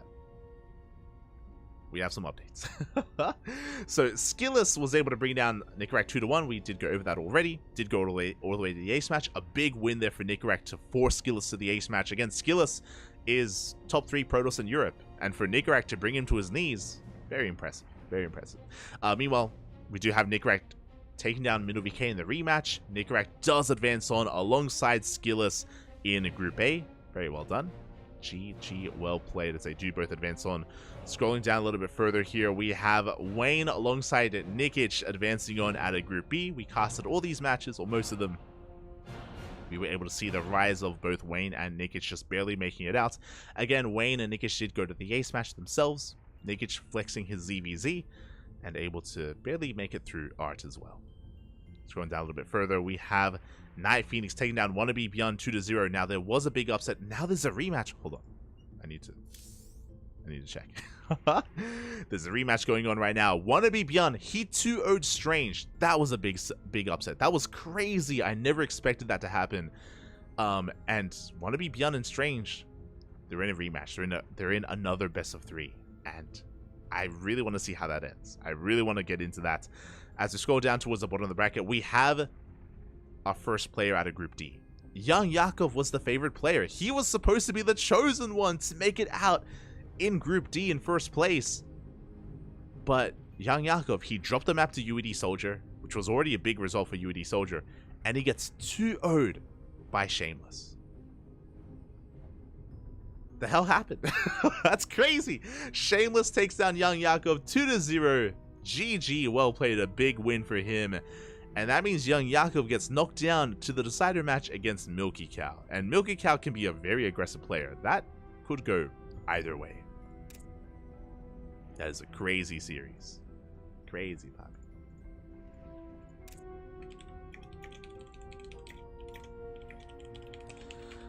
So it looks like we have a couple of matches left. We have a couple of matches remaining here. Basically, it's Young Yakov versus Milky Cow. They are mid-series. And there's also Wannabe Beyond versus Strange, also mid-series. So we're kind of nearing the end of the broadcast. I would love to cast these, but as I mentioned, they could already be in their final games.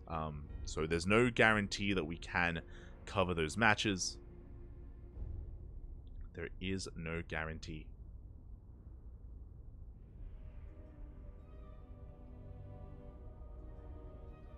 So we may be nearing the end of the broadcast here. I say that a couple of players did message me regarding replays. So I'm hoping that maybe I can get my hands on some of them. Fingers crossed. I'm hoping at least. I was in talks with Shameless, but Shameless, he's AFK at the moment. No, he is a little bit AFK. Like, I would love to see Young Yakov versus Shameless. And even Young Yakov versus UED Soldier. Like, they look like really good matches, and I would have loved to have seen them. But regardless, you know, the groups are wrapping up, our players are making their way through, and yeah, big shout out to all these players here, of course. For those that are maybe unfamiliar, !B in the chat. You can get links to the Wikipedia page. For those that are, again, maybe tuning in for the first time, this is the Christmas Cup. Christmas Cup for 2023. And this is a pretty big event. There's just under a $3,000 prize pool for all these players. Again, these are some of the best that Europe does have to offer, especially when it comes to this region, like the more CIS region. Players mainly from, you know, Ukraine and Belarus and of the like, even Lithuania, are taking part in this, and yeah, they have been really duking it out quite hard, and it's been really cool to see some upsets here, or like some surprising results. I think a lot of people, especially a lot of people that maybe don't watch like a lot of this level of play here in Europe, they look at these groups and they're like, oh yeah, you know, like, we know Skillus, we know Wayne, we know Young Yakov, like, you know, they've all taken down players like Cyril in the road, like especially Wayne and Young Yakov. They've taken down Cyril in the past. They go to toe-to-toe with the best players in all of Europe. And to see Wayne, Young Yakov, and Skillus struggle a little bit and drop maps and drop series, it's exciting. Exciting stuff here. It does mean that this tournament isn't really set in stone. It's still up in the air, and we're here to determine, we're here to find out who wins, right? Who comes out on top between all these players. Who will be our champion for Christmas Cup? Who will it be? Again, on paper, it still should be like, I don't know, like a Skillus Wayne finals, right? It's like that should be on paper what it is. But for those who weren't here during the round of 64, we actually casted Skillus lose. Gref. We casted Gref in the really early rounds, take down Skillus in a PvP. So, again, it's one of those things where I say take him down, take maps of him, take maps of Skillus. Likewise, we saw it here as well. So, hey, exciting stuff. Is exciting.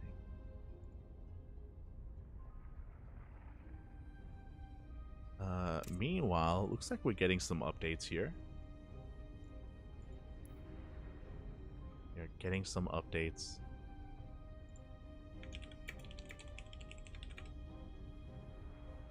Young Yakov and Milky Cow just got out of game. They just got out of game, so maybe we can slip into it. Maybe we can jump into that, unless they have concluded. We'll see. I'm just waiting for a response. Waiting for a response. But if they've ended, then we may just wrap up here and now. As it's already been a long one. It's been a long day of StarCraft.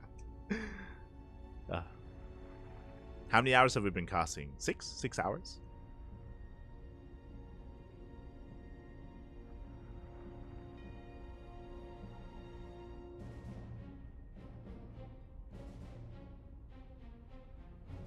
Six hours so far.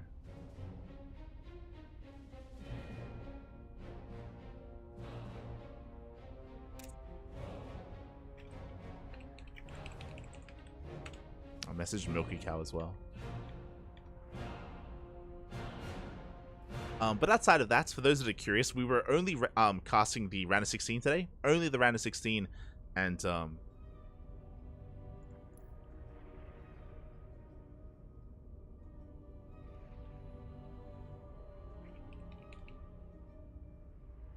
in the round 16, and tomorrow is going to be the round of 8. Round of 8 will be tomorrow in less than 24 hours. So it's going to be a weekend full of StarCraft, a weekend full of matches. Then I just got confirmation. Young Yakov and Milky Cow, they just finished. They just wrapped up. So there's only Strange versus Wannabe Beyond remaining. Only one series left, and they're probably going to finish up as well. Probably going to finish up.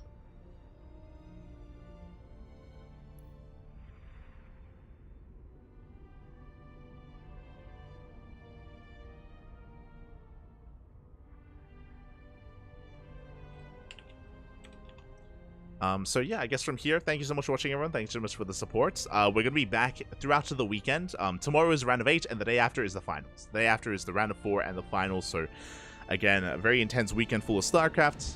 Be sure to be here. Our next broadcast is going to be in how many hours? Like 10 hours? Let me just double check. Our next broadcast is in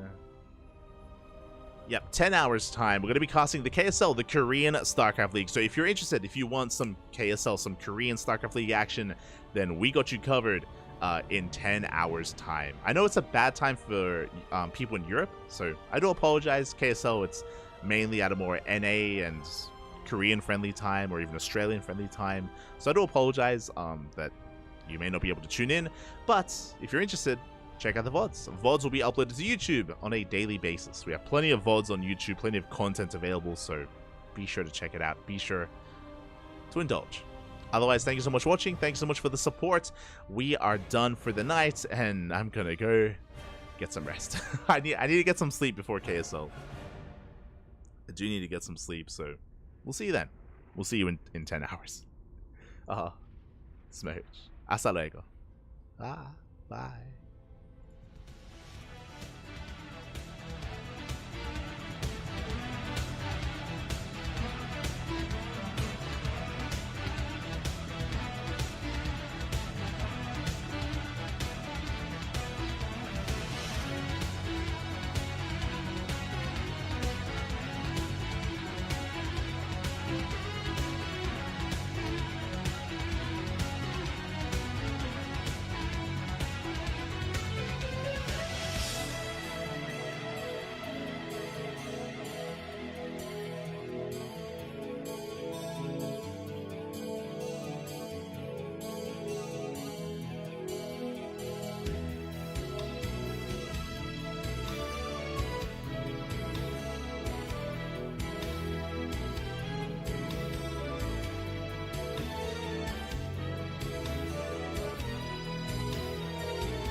and welcome back. You thought we were done, Papi? No.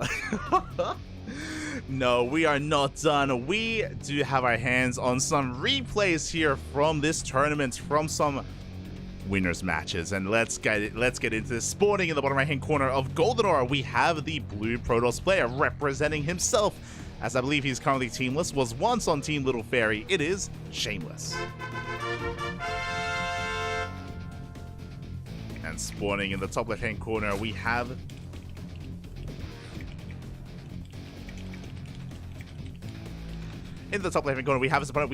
the red Zerg player representing Twisted Minds. It is Young Yakov. Here we go again. I apologize for attempting to cut the stream early, but we do in fact have contact with our players. We have been given replays and we can go over some of these matches. Now, on the one hand, we do kind of know the overall outcome of this series, as we did just go over the bracket. We did just go over some of the matches and the score lines, but that's not going to stop me, because I want to know. I want to know what the hell happened. I want to know what the hell happened in this series. Again, I've been a big fan of Shameless over these past couple of months. Both Shameless and UD Soldier, they've been improving so much and getting some really surprising results. More recently, Shameless was able to get second place in the New Year Cup. In the New Year Cup, he was able to get second place in the Euro Cup as well. So Shameless getting some really big results here in some of these big events like the Euro Cup and the New Year Cup. Now here in the Christmas Cup, once again coming out swinging here, and I want to see. I want to know. So far, Hatchcast Pool. Standard opener here by Young Yakov. Shameless across the map, going for a gate expand. Gate expand into the Cyber Core. So everything is looking normal for the time being. Now, when it comes to the matches that I've casted from Shameless, I've usually seen Shameless in PvP. We casted Shameless versus Night Phoenix. We've casted Shameless against Terran players like Ageddon. Not so much against Zerg. So yeah, I'm not really too familiar with what Shameless has to offer here in this matchup. Not too familiar. As we are just going to be easing our way into this. We do have our tech of choice, going to be a Stargate opener from our blue Protoss player. Meanwhile, across the map, Young Yakov going for his own third base. So standard opener here out of Young Yakov. Likewise, a standard tech path from Shameless. There is potential, of course, potential for shenanigans, potential to come out of left field here with something like a Void Ray opener or a Phoenix opener, but this should be an Oracle. We'll see. Meanwhile, Ling's going to be slipping in. Oh, they do slip into that natural base. Going for the probe kills. So far, nothing yet. Good movement here out of Shameless, keeping his probes alive. But that is quite a lot of lost mine time. Lots of lost mine time here at the natural base. Likewise across the map, Adepts do shade in. We do get a couple of worker kills. 3 drones will go down. We do shade the hell out of there. Good damage here. Even though Young Yakov denied mining time, Shameless killed drones. Better trade here for the Protoss. Much better. Behind this, Oracle opener. It's going to be an Oracle eventually getting into a third base. Everything looking as it should here for Shameless. As the third should soon be taken. Interesting, we're going Oracle, not into a second Oracle, but into a Phoenix. Okay, Shameless, you have my attention.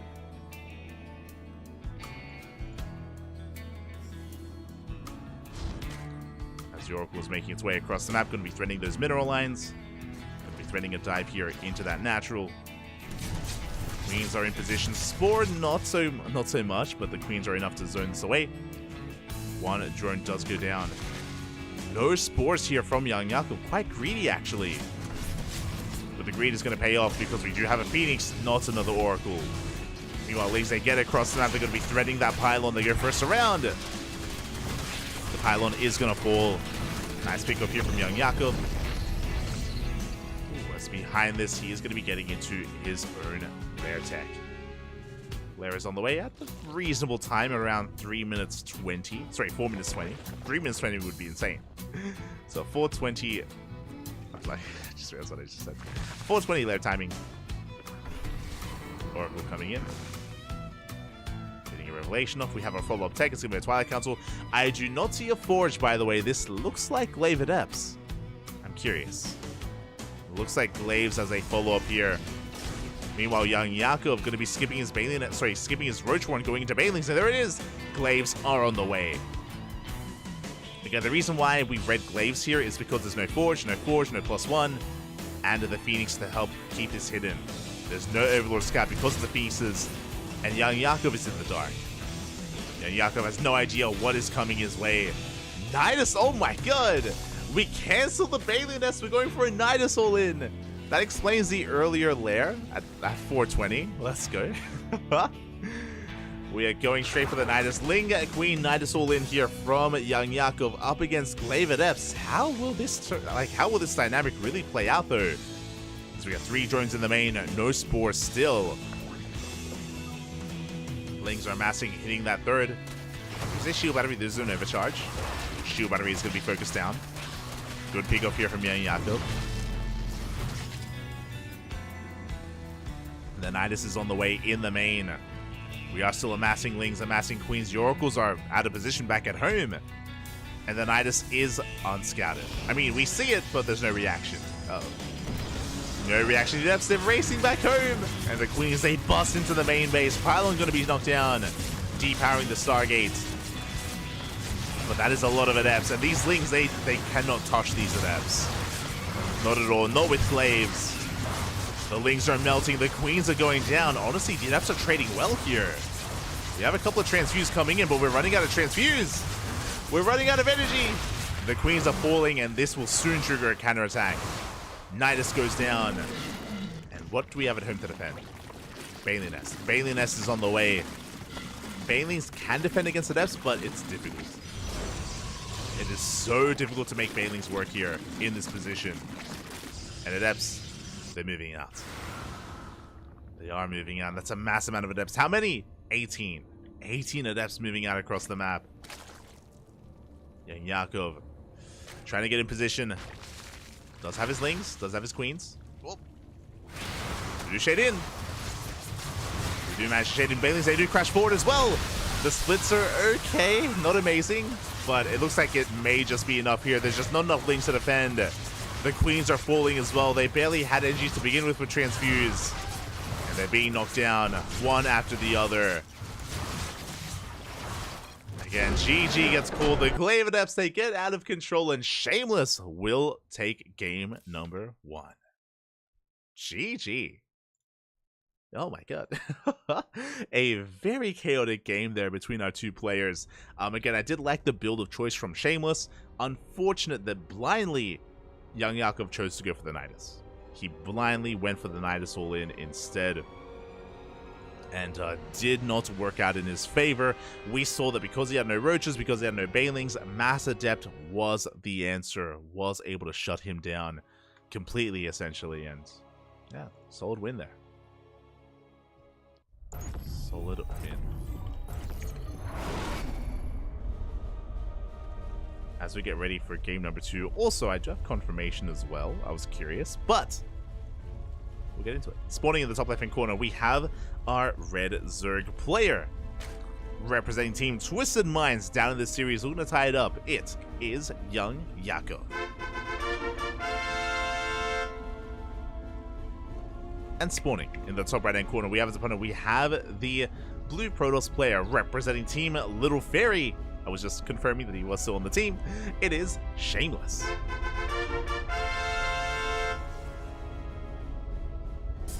Go all the juice box every time.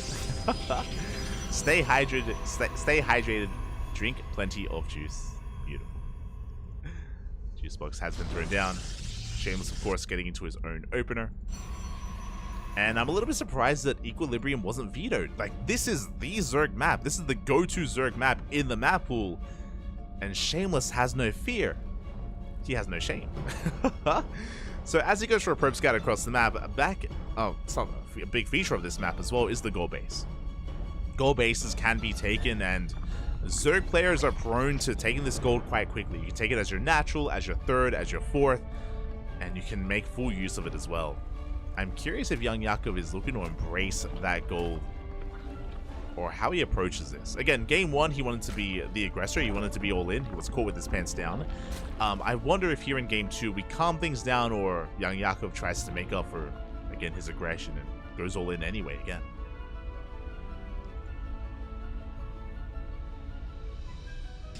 Which direction will you take us in? We can see Shameless immediately checking the gold. Again, it is very common to take this gold early on as a Zerg, so Shameless needs to get eyes on this, needs to confirm what is going on.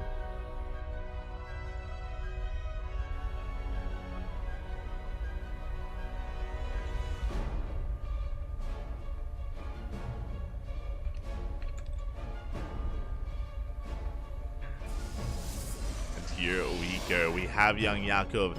Yeah, just setting himself up here, joining up. We have a handful of Lings on the way just for safety, just to make sure that the probe gets sorted away, just so we can take our third base. I'm really curious which third young Yakov will go for, if he goes for the gold or a linear base, but we can see the rally here. Drone is moving out, and young Yakov is going to be taking that gold. Didn't rush into it as is natural, but the third as a third nonetheless.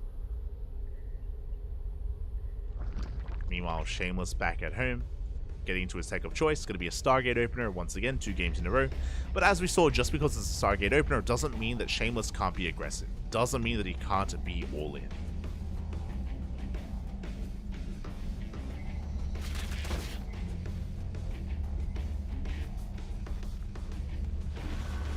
So we are going to be getting across the map.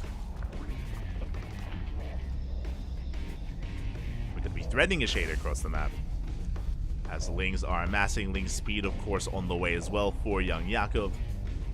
He should soon be able to deal with these adepts and make sure he's able to secure this third base. Meanwhile, Shameless, interesting, is opening up Phoenixes. No Oracle first this time. So going straight to those Phoenixes. Phoenix first here into an Oracle. We'll be shutting down these Overlords. We'll be looking to supply block his opponent. Lings, they do slip in, and they will be able to surround one of those adepts. The other will barely escape. Meanwhile, the Phoenix is still marauding around the map, looking for the Overlord. We can see it here at the pillar, but Shameless is still hunting it down. As the Lings are going to be threatening this third base. They dive in the pylon. They're going to be forcing a cancel as well. Good damage so far here by these Lings. Overlord has been found. Be shut down. But really, I'm just looking at the tech here. We have a second Oracle on the way. And do we go for another Twilight Council? Do we go for a second Stargate? Where are you taking this? Meanwhile, Yakov is getting his gold up and running. Spore about to finish up. And the Oracle gets here just in time to be forced back. Spores to finish.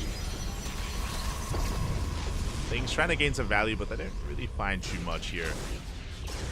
Ooh, as that is an early Baneley nest here. Young Yakov, are we going for a Bane bust again? I mean, I say again. Are we going for an all-in again? Curious. We are getting the third up and running. To be fair, we're droning quite heavily here. Meanwhile, we have our follow-up. It's going to be, ooh, a Forge and a Robo.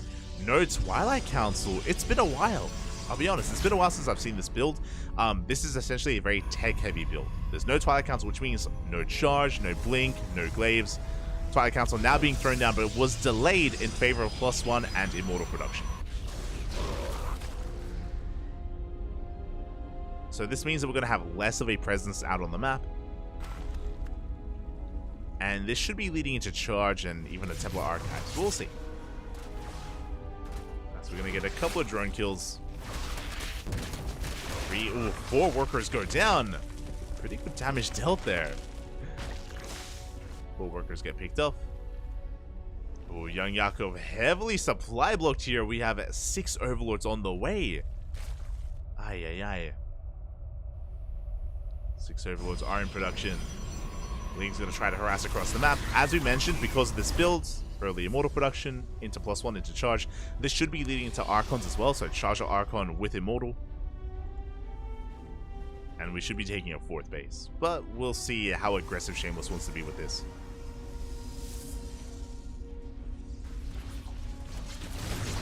As Phoenixes, they do come across the goal, they confirm the saturation. We see our tech of choice, Spire on the way here for young Yakov. Okay. Oh, is he gonna get no shot? The Oracles, they come in.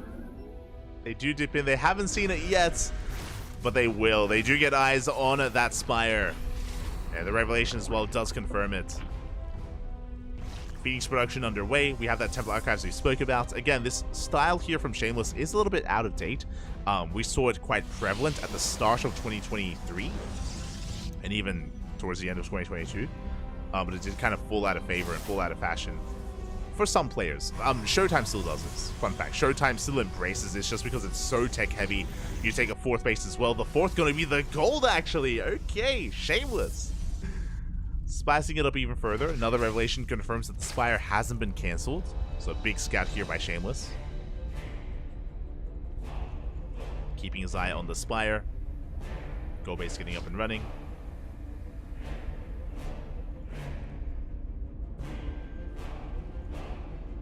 At the same time, Banelings are going to be waddling on in. We're getting stuck. You get trapped and 5 probes go down. That could have been so much worse. Oh my god. Regardless, damage was dealt. At the same time, Shameless pushing out across the map ahead of time here without even his Prism. The War Prism just now coming out. He does push towards the gold base, but he barely has an army. Only a handful of units. Shameless, calm down. We're going to be pulling back. Just forcing a reaction, forcing out roaches. 6 mutas are on the way. Shameless, though, does have to retreat. Does have to pull back here.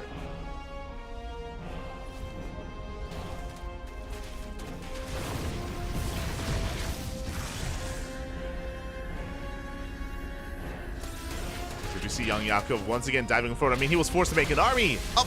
Bit of his control, but he will surround that Immortal. The Immortal's going to be going down. Big stasis trap as well, though. Shameless forcing this back. Young Yakov, he hasn't seen the gold. Ooh, he is unaware of the economy here of Shameless. Archons, they push on forward. We do bleed out a couple of sentries, but a big Zealot counterattack here towards the south. And Yakov rotating over with his Lings. The Lings will have a hard time dealing with this.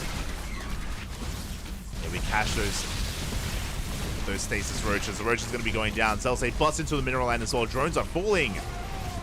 Meanwhile, the mutas, they do get across the map, but we have plenty of Phoenixes. I mean, I say that. It's a lot of dead workers. 8 probes fall here, but the Phoenixes are going to be able to chase us down and shut down what little is left of these mutas. And Shameless, he's committing. We do have a War Prism slipping into the main base. Massive warping into the main. Zealots going ham here on the Queens. Shameless pushing right through the center, but that's a lot of roaches. Ooh, has Shameless overextended? Another Immortal is going to be going down. Big pick off. As this is happening, though, these Zealots, they're getting drones. Workers are fully, but we get a surround. And we do collapse on this army, and the Immortal will not make it out. Big pick off there by Young Yakov. Shameless bleeding out a lot of units, actually. That was 3 dead Immortals for Shameless. And 2 Archons as well. Not like this. Here we go, Young Yakov looking to snowball out of control, going for a big counterattack. This gold base has been up and running, so in a way, Shameless can afford some of these losses. But rebuilding those Immortals is still going to be a tough ask. Banelings are on the way. A bit of a misrally with some of these drones. They're going to be forced back. Stasis trap's going to be going off. Where are the Immortals, though? That's what I'm curious about. We need them desperately. Without them, the Roach Ravager can push through. Here come the Archons. Bring down the Banelings. Mutas once again get shut down outside the main base. And Yakov doesn't like his chances. He will retreat. And Shameless holds. And once again, he doesn't know. Young Yakov, he still hasn't scouted that gold base. And the thing is that if he was aware of it, I'm sure 100% we'd be seeing some Baneling run-bys. We saw a Baneling run-by earlier here at the 3rd. I'm sure we've seen Lings, Banelings, any kind of harass here with the gold base. But because Young Yakov doesn't know, he hasn't gone for any. Speaking of, Banelings are moving out. We need to get some counter damage done here because Shameless has the better economy straight up. He's up in workers plus the gold. Now just moving out. Oh. Good movement there out of Shameless. Banelings are rolling in. They will get into the mineral line. Ooh, good reaction though. does pull away in time. Banelings will not connect. At the same time, Zealot run by here into the main base and the third. Young Yakov out of position. He will clean up some of these Zealots, but not the others. As those in the main base, they take down one, they take down two queens. Shameless is pushing right through the center. How many Archons do we have? 13 Archons! Oh my god. And here comes Skytoss. Second Stargate, Fleet Beacon is on the way. Shameless, does he even need the Skytoss? I would assume so. Again, with this lower mortal count, I don't think we can break this. We shouldn't be able to. Okay, good trades here from Young Yakov, taking down 1, 2, 3 Archons. Oh my god, they're getting a lot of them. At the same time, though, Shameless, no fear, he dives on the army, cleans his way, he just works his way through the roaches. Cleans them up. Zell's coming to reinforce. Shameless pushing towards that goal base. And he's gonna break it. Okay, this Roach army cannot stand strong here. GG gets called. We won't even need the Skytoss as Shameless. He breaks through. Did far too much damage to the economy, and he will take down Young Yakov 2-0. GG. Oh my god. GG, well played. Shameless. I think what I'm most impressed by here, coming into this series, is game 1 was Young Yakov going all in, if you remember. Game 1 was Young Yakov going for a Link Queen Nidus all in, which did fail, did fall in its face. Game number 2 was a lot more back and forth, was a lot more straight up. I mean, sure, Shameless was being quite aggressive, like overly aggressive at times with just non-stop Zealot counterattacks and Zealot run-bys, but he was doing a really good job at keeping up with the harassment and the movement of Young Yakov's army. Like, the Lingbane run-bys that Young Yakov was going for never really dealt any real damage, and likewise, the main pushes as well would struggle. Sure, there were some good moments for Young Yakov in this game, that is, and in this series, that is true. He was able to catch, you know, the Immortals. That was a big moment when he reset the Immortal count, but he wasn't able to capitalize on it. And again, because of the lack of scouting information, Young Yakov, there wasn't as much pressure or onus on him to harass and to go for these Lingbane run-bys and counterattacks, and he didn't know that he needed to try to stifle the economy of his opponent. He didn't realize how far behind he was. Like Shameless, he was up 20 workers plus a gold base as well. Whereas Young Yakov was already running out of his gold and was running out of drones. Really impressive stuff. Not just that, but the scouting as well. Being able to get eyes on the Spire. The mutas were lackluster. Mutas are quite expensive units. 100 gas, 100 minerals, and the mutas, they didn't really pay for themselves. They killed a couple of probes, but not much more than that. And yeah, really impressive stuff. Really solid play there out of Shameless, and I know that I'm like expecting a lot out of Shameless here. Or like, I say I'm expecting a lot. I have high hopes for Shameless, but still, Young Yakov should have been the favorite here, and yeah, for him to stumble a little bit against Shameless is surprising to me. Just because Young Yakov is, yeah, one of the stronger players when it comes to kind of the mid-tier pros in Europe. Young Yakov, he's up there. So GG, well played. With that, we will be wrapping up. We'll be wrapping up the broadcast here tonight. I know I wrapped up earlier and it was a bit of a psych out. We had more games. But we'll be wrapping things up here. We do have another broadcast in 9.5 hours. So we got you covered there with some KSL, with some Korean StarCraft League. Otherwise, thank you so much for watching. Thank you so much for the support. We do appreciate it. And stick around. We're going to be giving another StarCraft streamer a raid. Not too sure who. We have been raiding a lot of Sad Sack recently, but I believe Skillus is streaming. And we may as well give him some love. Give Skillus some love, some support. Why? Because Skillus was a part of this tournament. He was a part of this tournament and is a part of this tournament, so we'll give him a raid to give him some love. So thank you so much for watching. Thanks so much for the support, and we will see you guys next time. We'll see you guys in 9.5 hours. Otherwise, we'll see you guys in less than 24 hours for the round of 8 of this tournament of the Christmas Cup. Otherwise, thank you for watching. See you next time. Till then, hasta luego. Bye. Hasta luego.